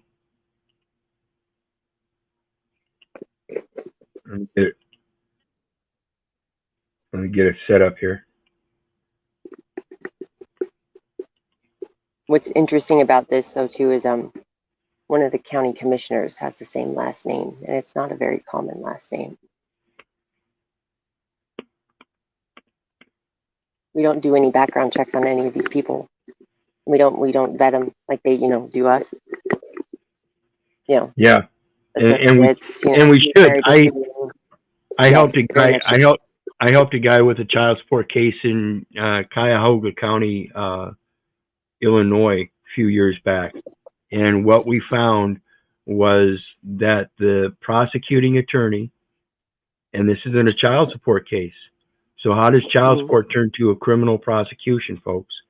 So the prosecutor in the case was related both to the judge that was the magistrate in the case and the lead magistrate of the family courts, who was her dad.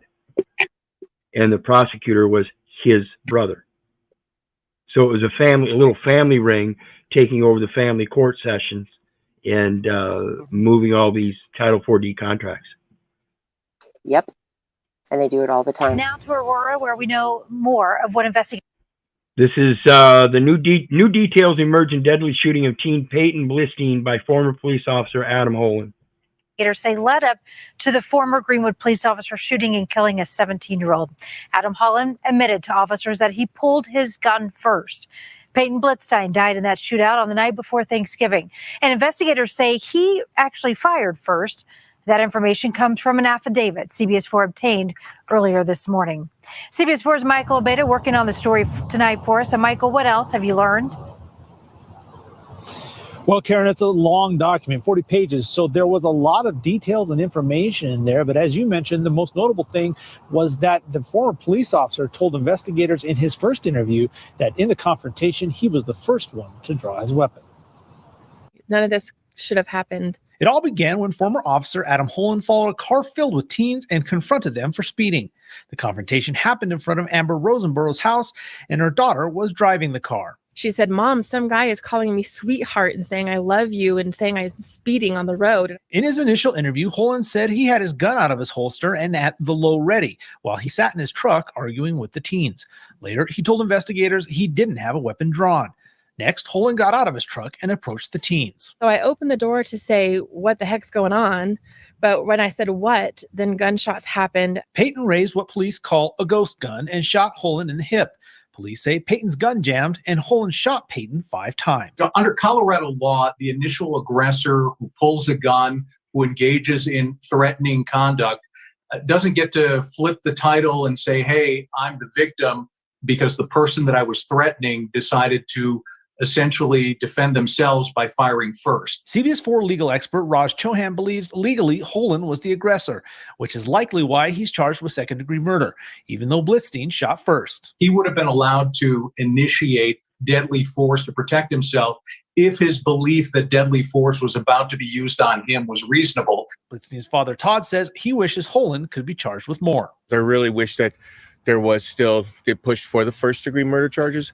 However, I am satisfied that they did finally lock down some type of charges.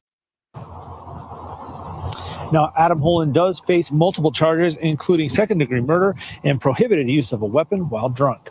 In Aurora. Yeah, see, he was out of office. He was out of office, and he literally didn't have any authority. So he loses that. He also used a police-issued weapon for that, and blew a .19 that they wouldn't allow into the evidence. And the Greenwood Village police actually then tried to backtrack and backpedal and say that he was let go 3 weeks prior. What's interesting is this one hits home for me because this is the same cop that I filed many complaints about for overstepping his authority and for, and all of them were ignored. And that was starting in 2019. They would have actually looked into it. Yeah, it's amazing. So let's take a look at the outcome here, because I'm already sickened by the fact that they didn't go with the first-degree murder. He had no authority, and if it would have been anybody else, drunk in their truck, get out and do that, that would have been murder. And they would have allowed that breathalyzer into the case, number one, for evidence. And it definitely would have gotten knocked down to manslaughter. Absolutely. Crouched over a table and appeared to be visibly shaking as the jury read the verdict. Guilty of manslaughter and not guilty of felony menacing. We are disappointed that it wasn't the murder 2 charge. We are thankful that it was a charge. Todd Blitzstein lost his son Peyton, 17 years old. He says today's verdict feels like an ending to this terrible chapter in their lives that started November 24th, 2021, when Adam Holland shot and killed his son. But the emotions are all over the place because we've been dealing with it for 2.5 years, and the fact that it's finally come to an end, we're thankful that it's to the end. Police say Holland shot the teenager after an argument over I gotta say it's not at the end, because I don't know what this guy's gonna end up serving totally, but eventually he's gonna be back on the streets. And from my experience, that prison isn't gonna rehabilitate him worth a fuck. It ain't gonna change his attitude. He's gonna sit there and sulk in his own fucking pity pool. And you want to know what's best? This is one that's not good, but his wife, she's a clinical behavioral therapist. Oh, wonderful. Right? Wonderful. And we wonder why there's issues going on here. It's the whole place is turning into an insane asylum. It's like the shit that's coming off the internet. doesn't exist in real life, but that's where the internet's getting it. People better fucking start waking up. Well, it's the lunatics running the asylum is the problem. Yeah. We're not, So we're not vetting the people that are actually in power, and we're not, making sure that they're not, heavily connected with somebody over here because then there's inside interest and, that you have conflict of interest and, all that good stuff. We're not doing our due diligence and we're not participating in our own government. Absolutely. Right? Absolutely. And I'm gonna make it a point to point out right here now that it's the men's fault. See, there was a time that women couldn't vote because women weren't in government. Well, not because women weren't in government. It's just men provided the government. Men provided everything at that point in time. And so, without women in the government, who do you think actually gave women their right to vote? It wasn't the women's vote that got the right to vote. It was the men's vote, because that's the only one that could vote. So by popular vote of the beta cut corporate males that wanted the women in those positions next to them, because otherwise they wouldn't be able to ogle over them, and they would have to tend to their work. Well, in the meantime, they've got wives and children at home. Well, and then you have another, if you look at Native American cultures, it was actually the clans mothers that made the decisions, and it was the chiefs that enforced them. Correct. And there was typically one, and there was typically one family or one woman that was the decision maker, the vote that actually mattered. And most of the time, this really interesting part, she didn't know who she was. Well, and it was kept communal.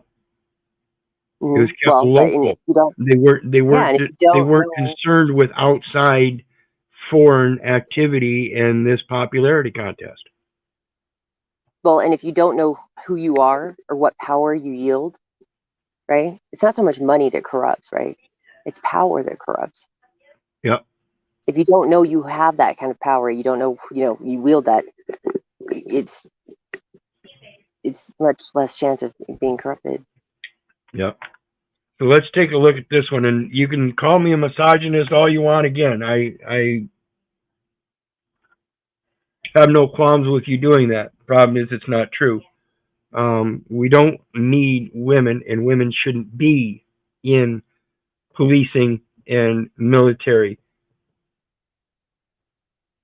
combat uniform, front lines. Okay, just like they don't go on the oil rigs and do the roughnecking stuff. Sure, they might end up with one woman on an oil rig somewhere in a back office or doing some simple maintenance like mopping a floor, but it's not the roughnecking. Okay? I'll argue with you. Your name and badge number? I'm Officer Albie. And your badge number, please?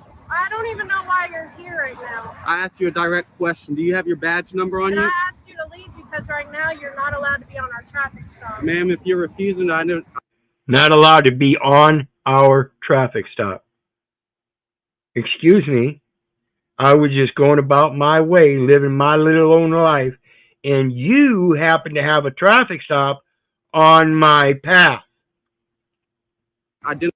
It's that Reese's peanut butter cup shit. You got peanut butter in my chocolate. No, you got chocolate in my peanut butter. No, it doesn't matter. We're both here. We both have to deal with each other. Now you have to just learn how to deal with it as an adult. Right? It's like a cat pissing on everything. Just because it smells bad doesn't mean it's like cats, Exactly. Identify your badge number. It might result in a complaint with your department. Okay, I understand that. My badge number is 639. Thank you very much. But I've asked you a question. At this time, it's not consensual. Thank you. You're on my traffic stop. Ma'am, I'm an appropriate distance from your traffic stop. Please go back to work. Okay, but if something were Ma'am, go back. Okay, but if something were to happen, no, it's no longer. You're fishing for excuses. Okay, just shut your little pie hole. Take off the uniform.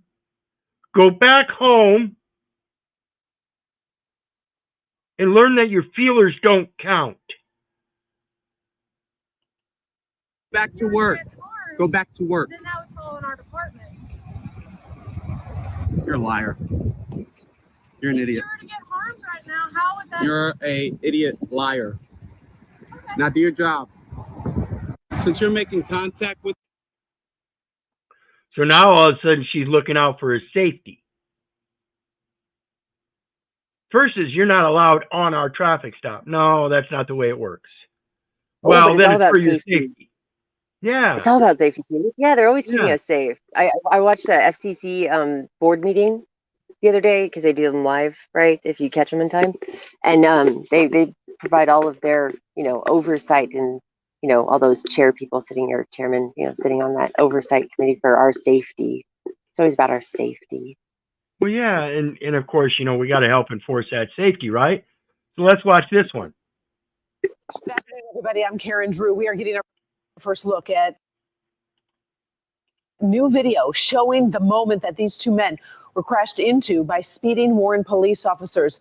Both men died in the crash. Many people, including All for your safety, folks. We've got a safety vehicle. We've got safety lights on it. That says we can go as fast as we want for your safety. Fucking heathens. their family, are wondering what were those officers doing and why were they driving so fast? That's the question that a Macomb Sheriff's investigation is working to answer. Sean Lay working the story and has some answers to those key questions. Sean? We did answer those questions. We're told the sheriff's investigation could take a month or more, but everyone wants to know. We stood right here, Karen, and asked Warren Police on Monday with the car still out here. The investigation could take a month or more. This is silly. The police investigating themselves will time it out, and they will never investigate it. Because to investigate yourself would be self-admittance. That's all it takes. It doesn't take 4 months. It doesn't take a month. It takes Oh, now. it's that Rule 34, right? Admitting evidence. Yeah. That clears a case when you admit. Some people are just not with it. And if people learned how to read some of these documents and see what they're actually missing in the documents and how they've been configured to make certain viewpoints be seen consistently. The law is for you and not for us. But don't you ever find that with people that they very much focus on looking outside and to everything else besides what's at hand and trying to I'm guilty of it. I've gone back through and looked at documents and court records and contracts and everything that I signed years ago, and I read back through it and I was like, oh my lord, I was an idiot because I didn't read it. Yeah. Don't take the time to do it. Yeah, it's that gimme mentality that instant gratification that our society is very much promoted. I want it now. Yep, silver spoon fed. Yep. Were the officers responding to something? If so, what? And if they were responding to an emergency, why weren't they having their lights and sirens on if they were driving that high rate of speed? We're going to break down those answers for you. Here, all of this happening right here on Shaner at Sherwood at 5. Man, look at that. T-boned them.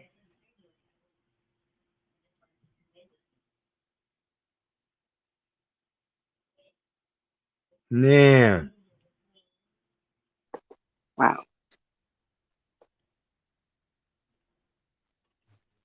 Monday morning, two men making a turn onto their own street. They're in a Dodge Durango. It took a direct hit from the Warren officer driving a Warren police SUV. This crash killed the men in the Durango, Cedric Hayden and D.U.M.B. Pettis.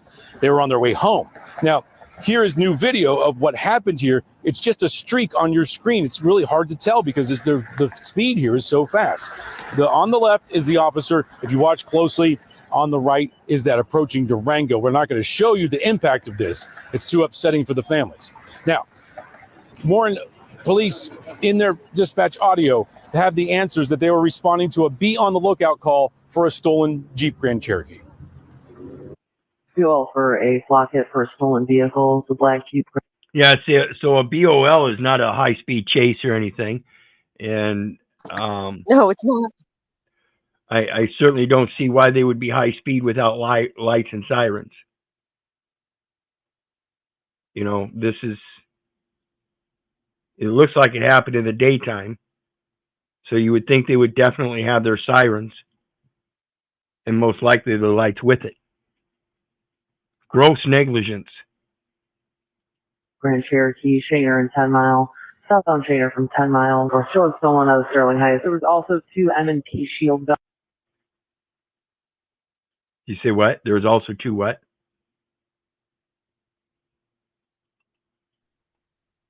I didn't hear that part, dude. Playback. Oh. Also Black Jeep, Grand Cherokee, Shaner and 10 Mile.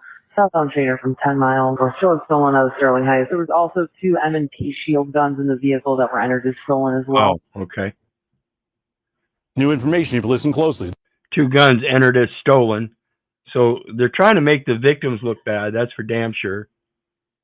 Dispatchers saying be on the lookout for a stolen Grand Cherokee, Jeep Grand Cherokee, stolen out of Sterling Heights. And the person reported it stolen said there's 2 handguns in there.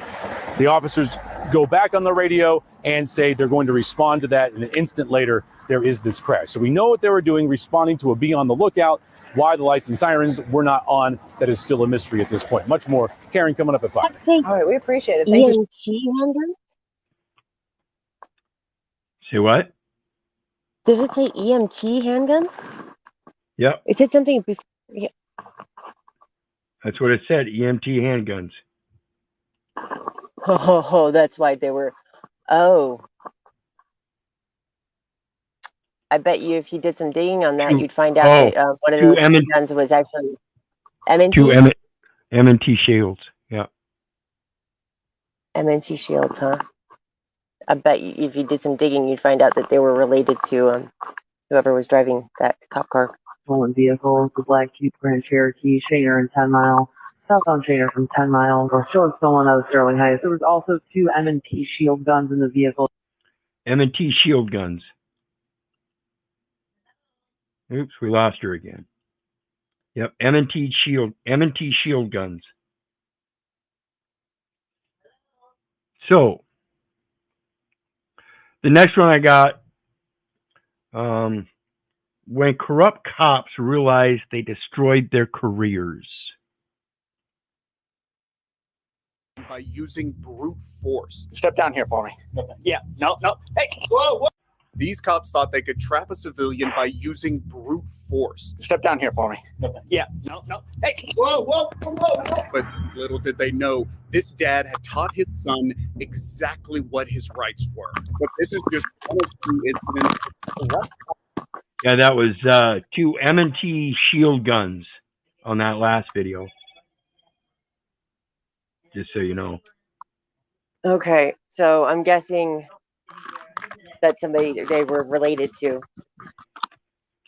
That was the cop car that was speeding so fast. They were either friends or related to the ones that had the guns stolen. That gives motive. Yeah, that makes sense now, right? That's what they'd be hauling at, right? Yep. Gonna retrieve their stolen guns, their buddy's stolen guns. They were watching their shit. Yep, that makes sense now. I mean, getting destroyed by innocent suspects, starting with the insane case of Taven Galanakis. I had nothing to do. Oh, this happened here in Iowa. 19-year-old student Taven was stopped by Newton Police's officer Nathan Winters for a problem with his car's lights. After Galanakis explained what was going on with his lights, the officer started asking for the car's papers and began questioning him. Hi there. How you doing, sir? Good. How are you? Good. My name's Officer Winters with the Newton Police Department. The reason I pulled you over is because you have your bright lights on. Yeah, I have a headlight out, so I just keep my brights on. Okay, well that's not legal. Oh, is it? No. Yeah, I turn when car comes by, I turn them off, but you did with me. Oh, you weren't close enough though. You were well back. It has to be within 500 feet. Oh, my bad. Sorry. And you're not supposed to have your brights on in the city limits. My fault. You got your license, registration, insurance? Yeah. Is this your car? Yeah. Okay. Where are you headed? Back home. Where's home? Do you new to town or something? No. Where are you coming from? Friend's house. Okay. Anything to drink over there? You want these right here? Yeah, I mean, that's a good start. That's the registration. All right, that'll work. I'm going to have you hop out with me, okay? Cool. These questions might sound innocent enough at first, but once Gallinakis replied, the officer jumped to one conclusion. It's essential that officers base their actions on observations and facts, not bias or assumptions. If an officer's actions are motivated by bias, it could be a violation of a person's civil rights. But Officer Winters obviously doesn't get that. Once Gallinakis handed over the car's papers, the officer told him to step out of the car and asked him a crazy question. Do me a favor, put your gum on your dash there. Oh, my gum on my dash? Yeah, perfect. We're going to go back here, okay? Cool. You don't have anything on you? No bombs, guns, drugs? No bombs or no drugs. Okay, let's go back here. The accusations slowly started becoming more and more pointed. Now, baseless accusations like the ones being thrown around. And this is the way they're trained, folks. They're trained to ask these lines of questions. Specifically on videoed stops. It plays to this thing that they've got a reason to have some kind of suspicion, whether they say it or not. So as long as they follow that storyline of suspicion, then it plays in it as though this guy's suspicious. By Officer Winters violate the Fourth Amendment. It states that any officer needs to have credible evidence or probable cause when accusing someone of a crime and arresting them. But Gallinakis, realizing that Officer Winters was trying to trap him, immediately asked to take the breathalyzer. And so does the odor of alcohol coming from your person. Great, let's do a test. Get to the test. I can't wait. So what happens if, nothing pops up? Do you get in trouble? No. Why would I get in trouble? Because you think I'm drinking, but I'm not drinking. Can I record it? Yeah, absolutely. So Officer Winters thinks I'm drinking tonight. We're about to do a test, and he's going to find out I have nothing to drink. He's going to look stupid. Gallinakis was so sure of himself that he even made a video in the car. Winters then took the team through a bunch of useless sobriety tests instead of just doing the breathalyzer and getting a clear answer. So let's go up on the sidewalk here, and I'll talk with you up there, okay? I'm going to have you stand with your heels and toes together, with your arms on your side. I'm going to check your eyes. Okay, what I want you to do is follow my finger with your eyes and your eyes only. Do you see that? That's a bait and switch, okay? They're supposed to have these test things in their car, but oftentimes they don't. These breathalyzers and drug kits, a lot of times they don't. So they do what they do here is the roadside sobriety test, whether it be alcohol or drugs nowadays. So what they did there was a bait and switch, offered him the breathalyzer. They didn't give him the breathalyzer, asked him to step back out. Now they're going to do the physical test. And do not move your head, okay? Yep. Do you have any questions? Nope. What color are your eyes? Hazel. Hazel, do they ever change colors? Nope. Okay. How did you know? Can you see my finger clearly? Yes, sir. Okay. How many more we got? No, this test is about 2 minutes long. We're going to use this line right here. Stay in this position until I tell you to begin, okay? Come on, man. It's too easy. Let's do the breath now. Seeing no point in doing all of this, Gallinakis asked the officer to do a breathalyzer test again. But again, he didn't listen, earning him an insult from the team. You're a rookie, bro. This is first year? No. No way. No. No way. When I say begin, I want how many false accusations you got? 0. It's about to be a first. This sort of behavior suggests only one thing. To do a breathalyzer test again. But again, he didn't listen, earning him an insult from the team. You're a rookie, bro. This is first year? No. No way. No. No way. When I say begin, I want how many false accusations you got? 0. It's about to be a first. This sort of behavior suggests only one. How many false accusations you got? 0. This is about to be first. Thing. He'd figure out that Gallinakis was not under the influence, but since the stop had gone on for so long, he was trying to somehow validate the stop's legitimacy. Police officers can choose which sobriety test to use and in what order. Even if a driver asks for a breath test right away, the officer doesn't have to do it immediately. However, if an officer keeps ignoring this request without a good reason, to think that the driver's drunk, it can look like they're wasting time. The NHTSA recommends officers should aim to use the most effective methods to determine if someone is driving impaired. Winters, who at this point should aim to use the most effective method to determine if one is impaired. The most effective method would be the breathalyzer because it's so quick and efficient. Was basically grasping at straws to hold the team for any reason, asked Gallinakis why he was shivering. But he forgot one important detail. All right, during this, keep your arms down your side. Why are you shaking so much? It's freezing, man. Look at you, got all these clothes on, and I got shorts on, and it's raining. And you false accusing me, so of course I'm going to be a little nervous. I wear shorts when it's 30 below. Congratulations. Then he gave another sobriety test. I wear shorts when it's 30 below. No, you fucking don't. Shut the fuck up, you egotistical, nonsensical, insane lunatic. And Gallinakis quickly went through it for the 3rd time. He then asked for the breathalyzer again, but Winters, as expected, went on to administer yet another useless test. At this point, I think this guy's just making things up, and Gallinakis probably thought so too. Finally, 1 hour into the stop, Officer Winters got the device. 1 hour. He took the roadside sobriety test 3 times. 1 hour into the stop, then he finally gets the breathalyzer. You would think that would be the end of it.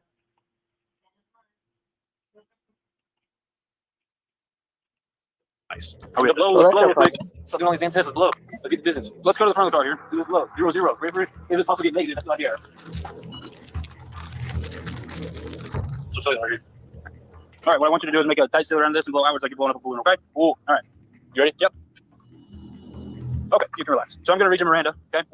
Right now, you have the right to remain silent. Anything you say can will be used against you in a court of law. Now, the officer expected a result that would back up his suspicions and was already informing the teen of his Miranda rights before the results showed up. And since the breathalyzer showed that Quite antsy, don't you think? Mm-hmm. So he was already predetermined. That's intent again, folks. Intent. He weaseled his way every way he could. And when he found out, he even read the Miranda rights. They don't do that most of the time. When it came down to the final test, he was already embedded with 3 physical tests and the investment of all that time. This ego could not let it go. Gallinakis was, in fact, not under the influence. How do you take 20,000 children in the middle of New York City without anybody seeing? Officer Winters decided to pull another accusation out of thin air. When's the last time I smoked weed? I do not remember that. Tonight? Oh. Okay, well, I think it's tonight. I've had no weed tonight. What? Why do you think it's tonight? Why do you think I smoked? I'll blew zeros, so now you're trying to think I smoked weed. That's what's going on. You can't do that, man. You really can't do that. Absolutely, I can. Is he allowed to do that? Even though Winters claimed he had a reason for You can't do that. He's not allowed to do that. Yes, he is. He can do that? No, he can't. He can. But will he get away with it? No. Gallinakis' arrest, he admitted something else over the phone. I stopped this guy for having his brights on. He fumbles around with his registration 3, 4, 5 times. He bombed sobriety. He says he'll do an evaluation, but he's kind of... He bombed sobriety. Kind of a smartass. Gallinakis was arrested and taken to the police station. Almost 2 hours after the stop, a drug test proved that, surprise, surprise, Gallinakis had nothing in his system. And the team decided to finally give this bad cop a piece of his mind. Hey, buddy, what's going on? So, I just want to know, how does it feel? How does it feel? Remember I told you when you first pulled me over? I had nothing to drink. He's going to look stupid. But we said do better than that. We said do better than that. I deserve a apology. A few weeks after the incident, Gallinakis shared on Facebook and YouTube versions of the body camera footage of the traffic stop and got the last laugh. Stay back. I'm going to my house. Stay back. I'm going. If you try and come past me, you're going to go on the ground face first. Do you understand me? On September 29th, 2019, a disagreement broke out between 2 teens on a gas-powered bicycle in a Park City, Utah. I question whether he got what he asked for. I question whether he got fired. He should have been fired. I question that. I don't know the results. A community, and a noisy neighbor decided to call the police. By the time the 2 Parkland City officers reached the scene, the spat had ended and everyone had retreated to their homes. Nevertheless, the officers made their way to Michael Frenchek's residence, keen on asking him about his firearm. Can I help you? Hello, are you Michael? Hi, can I help you something? Yeah, we're here about your name? Officer Rodriguez. First name? Jim. Jim, how are you, Jim? Can your name, please? Sorry, badge number? What's that? Badge number, please? Let's go ahead and talk about the incident that you had out here a few minutes ago. Don't know what you're talking about. Okay. Step down here for me. Yeah. Frenchek stepped out, requesting the officers' names and badge numbers. But when they attempted to question him further, he declined and retreated to his home. Step down here for me. Yeah, no. Hey, whoa. Here's whoa. 4th and 5th Amendment violations right there. No probable cause, inside or outside. So once you're outside, just because he decides to go back inside doesn't mean now you have probable cause. Okay? Whoa. I didn't do anything. You just came in my house without a warrant. You're allowed to I'm away from you. You just did. Is there any gun in your back pocket? I just want to make sure we're safe. We're safe. Okay. I'm outside. Can we talk right here? Sure. Okay. Jack, come here. Record this. Come on outside. Record this. I'm outside. Jack, record this. Grab my phone and record this. Whoa. I'm injured. I am cooperating. You're violating my 4th Amendment right. Oh, stop. Outside. You're violating my 4th Amendment. Hey, you guys cannot come in here without a search warrant. I'm videoing. I'm cooperating. I'm not fighting you. I'm not fighting you. Outside now. Walk outside, please. Okay. Enough. I didn't do anything. You just tased me for no reason. At this point, it's crucial to understand that Frenchek was well within his rights to go back inside, unless the officers had a warrant, which they didn't. They shouldn't have entered his home without permission. Even though they knew he didn't have a gun and that they were no longer in danger, the officers didn't let Frenchek go and continued to drag and tase him as they tried to force him outside his home. What are you doing? Stop. What am I being detained for? Outside. What am I being detained for? Stop resisting. I'm not resisting. Don't take his phone. Don't take his phone. Don't take his phone. I'm good. I've chilled the whole time. I haven't done anything. Relax. I haven't resisted. Officer, I just talked to you. I am behind my back. This is unbelievable. No, I know. This is They walked in the house without a search warrant. This is unbelievable. Once outside, Frenchek immediately called for his son, Jack. Now, this Jack was not a lawyer. Heck, he wasn't even an adult. He was a 15-year-old boy. But this kid was about to become these officers' biggest nightmare. And the rest of this kid knows more about the law than these officers put together. And this is what we need, folks. We need younger generation people learning what this law is about and how it's supposed to be applied. And that's supposed to be through morals. Set up. Yeah, it's supposed to be through morals, ethics, and standards. And we no longer have a standard. The standard we have today is this. That's despotic. The footage was recorded by him. Jack, follow me and record. Follow me and record. Give us space. I'm not. Give us space. Jack followed after his dad, recorded the police as they made false claims that Friendchick was resisting. One officer saw Jack filming the whole thing and tried to pull the phone out of the teenager's hand. But Jack was quicker and knew the cops had no right to be in the house, and so he called it out. Somewhere back there. What are we doing? You don't put the hands up. You're injuring me. I'm not resisting. Daddy, come not land in my house. Close my door. Lock it. From a body language perspective, the quick movements and attempts to shield actions suggested a heightened defensiveness and awareness of any potential wrongdoing on the part of the police here. Jack then tried following them. One officer tried to get him to stay back, but Jack kept recording. So the whole thing, it's all been recorded. It is. I didn't resist. I didn't do it. You know. See, he acknowledged that I didn't resist, Jack. Yeah, I have a video. I didn't resist. Well, we asked you to stop, right? I didn't do anything against your instructions. This guy came into my house without a warrant. Obviously, I mean you, right? Okay, yeah, I'm fine. No, he can talk. He can talk. No, I can talk because I was in a situation. No, we're not going to risk. Okay, then calm down. What's your name? Step back. I'm not. Look, you can record all you want, but you're stepping back right now. Hey, don't touch me. Stop harassing me. The officers obviously weren't happy about being outsmarted by a 15-year-old and tried to intimidate him by forming a wall between him and his dad. But once again, Jack cut them down to size. We're just trying to. I'm videoing this. You can please stand on personal space. No. Yes. You're not going to interfere with what we're doing. This is my property. Please You're not going to stand on interfere with an arrest. What's your name? Yeah, I do not need to give you that. Thinking that they could scare him, another officer attempted to get at Jack, but this was not your average 15-year-old, and he knew his rights. But Jack was no pushover. During this argument, one of the officer's body cameras fell into the house, and when they went to get it, Jack followed along to remind them that they had no warrant to go into the home. Then this officer threatened violence against a minor. Hey. Stay back. I'm going to my house. Stay back. I'm going. If you try and come past me, you're going to go on the ground face first. You understand? The same officer, desperate to try to find something to pin on Jack, came up with this sorry excuse. If you come in your home after me, I'm going to put you on the ground face first. They think they have impunity to go around violating everybody's rights. And that is not responsibility. That is insanity. I have 3 cops on me. I'm 15 years old. Because you guys intruded my house. So you were the one driving up and down the street on the motorcycle? I was on my gas bicycle. Okay, that's a gas-powered vehicle. You have to have a driver's license. No, you don't. Yes, you do. Not when it's 50 cc. No, you don't. Not when it's 50 cc.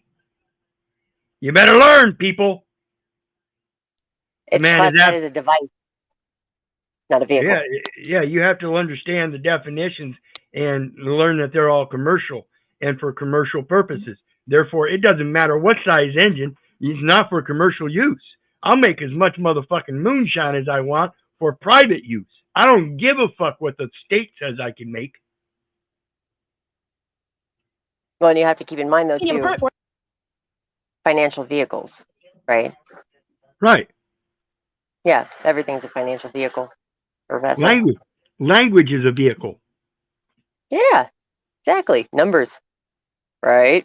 As they took Friendchick off to jail, one officer tried to take another dig at Jack when he said he'd be filing charges, but Jack had the last word. I'm not going to play the stupid games, okay? You kind of are. Yeah, we're done. Okay. Can I have the case number right now? Knowing that they would be getting reported, the officers banded together outside the police station, devising what to nail both Jack and his dad with. Friendchick was later charged with failure to stop at the command of an officer, disorderly conduct, and refusal to comply with a police order, and booked into jail, but the charges were later dropped, and the mouthy officer and his partner were fired from the department.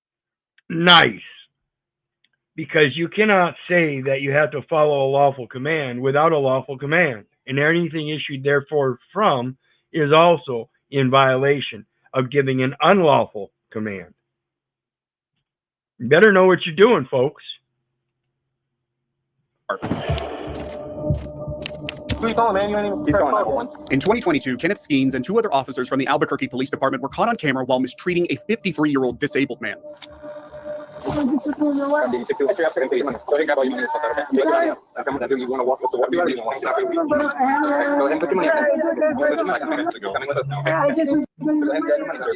approached the man standing on the counter and accused him of shoplifting when he was struggling to pay for a purchase. The officers grabbed the money, which the man had in his hands, and dragged him from his arm while he was struggling to explain himself.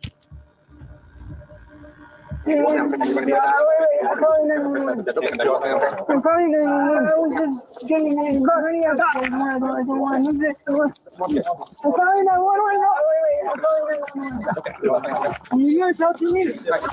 The cops got super physical with the man. The cops then proceed to ask the man his name, which he refused to tell. This clearly irritated them, and the police proceeded to arrest him. Not giving you any idea. You're not under arrest, okay? You're not police. Yes, we are. No, you're not. You're security. What's your name, man? None of your business. All right, then you're under arrest. Go ahead, put your hands behind your back. Who are you calling, man? You ain't even. He's calling 911. That's what he said anyway. I was just paying. I was just had my stuff locked in my family pack, and the security guards came, and I didn't take more time than anyone else. The other ones before me. While this happened, the man made a phone call to the police and explained that he was teased by the security guards and needed help. The cops asked him again to explain himself and threatened him with arrests and trespassing charges before getting violent. The man repeatedly asked what crime he had committed. He then started begging the police officers to let him go, but they refused to show even a single shred of mercy. So now you're going to be charged with concealing identity, resisting officers, okay? And you're going to be trespassing. You can never come back here again, okay? Sound good? No, it don't sound well. That's what's going to happen. The man was pushed to the patrol car and his pockets were dragged out to check his possessions. The cops also took his money, which clearly violated the man's Fourth Amendment rights, which protects citizens from unreasonable searches and seizures. So, let me ask you this. You know we're cops now, right? Do you want to identify yourself? What's your name? Tell me your name. This is my money. We're taking it with us. Drop it, man. Even after the man refused to give up his identity, the cops kept persisting and pushed his chest to the patrol car to search his pockets. The cops were able to find some of his prescriptions having his name written on them. This is when Officer Skeens threatened to charge him with a drug trafficking case, as there were multiple drugs written on the piece of paper he got. Because there were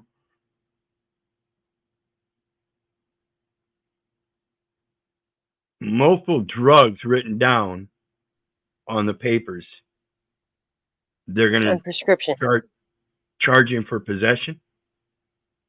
See, this is the lunacy of why we need more medical professionals getting involved in this stuff and helping with this situation, and more people understanding that that's the direction we need to go, and not some kind of criminal aspect of of jailing these people. And but it's that's a problem. It's very much on the medical side as well, because the medical community definitely profits just as much, if not more, from this. Well, no, I'm not talking about the profit aspect. Again, I'm talking about the compassion of the people that work in that industry, and it's sickening to me. And I understand how hard it is. I really do, because my own firsthand experience during this pandemic shit. When I needed cancer treatment from this, it was supposed to be some kind of service I was supposed to receive from this place, and they were trying to tell me I had to wear a mask, and I told them, no, I've got lung cancer and I'm not going to be wearing a mask. And they said, okay, well, you just need to stand 6 feet away from the other people. And so we sat there and we waited until the lady came out. When the lady came out, the doctor, she said I had to put a mask on. The conversation got to a point. I said, you mean to tell me, as a Christian woman, you're going to stand there and tell me that you're willing, as a doctor, in your professional opinion, that you're going to violate my living soul? And she giggled and laughed and said, yes. My companion will witness this. She was willing, as a Christian, to violate my living soul. Genesis 2:7, God formed man of the dust of the ground. And when he breathed the breath of life into that man became a living soul. Because medically, the soul is the heart. Your heart. It's a spirit that you have to, when you're dealing, this is one of those things with it's important to know what industry or what, profession is using what term how and implying it. Exactly. And demolished Dr. Richard Madsen says, common sense would have told me the man was not pretending to be mentally handicapped. Not only that, but in that kind of a situation, if you want to be a hero to the community, then don't you think, particularly when you've got 3 officers that evidently don't have anything else to do, maybe they could have 3 put together their mind and their physicality to help that man make his purchase and go along his day, and everybody be peaceful. Right? Especially when you have a list of meds that fall out of his pocket. They could have looked up very quickly and seen that they were medications that would have been prescribed for someone who had, right. And mental health problems. And this is what we don't have. We don't have people that are in those positions that will do that.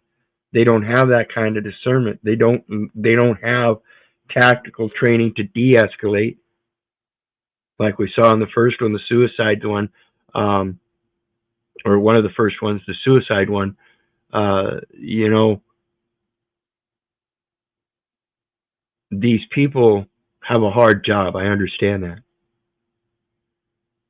But that's why the discernment is so much more imperative that they be instilled with that above all else. That no matter what your tactical training, your discernment must be first and foremost, because no tactic can be true and correct if you're not spot on the money. And somebody said in the chat that common sense would have told me that the man was not pretending to be mentally handicapped. Common sense isn't very common anymore. Absolutely, I agree. I agree. And with that, I'm going to end her for tonight. I just gotta go hope too. people, Thank you. You bet. I appreciate you stopping up. Always appreciate the support and the commentary.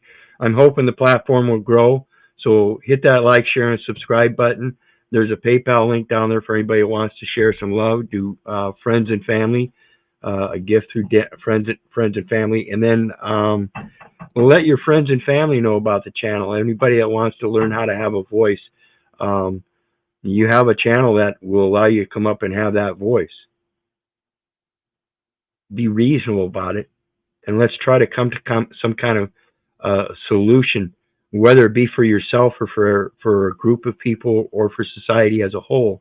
We can all come together and do this, but we've got to quit letting these kind of insane policies be enforced against us because of their idiocy and lack of proper discernment, and realize that's a projection of our own lack of proper discernment. So again, the true benefit, as Hadassah said earlier, is the knowledge. Don't believe me. Don't believe your neighbor. Don't believe the government, for crying out loud. Don't believe your mother.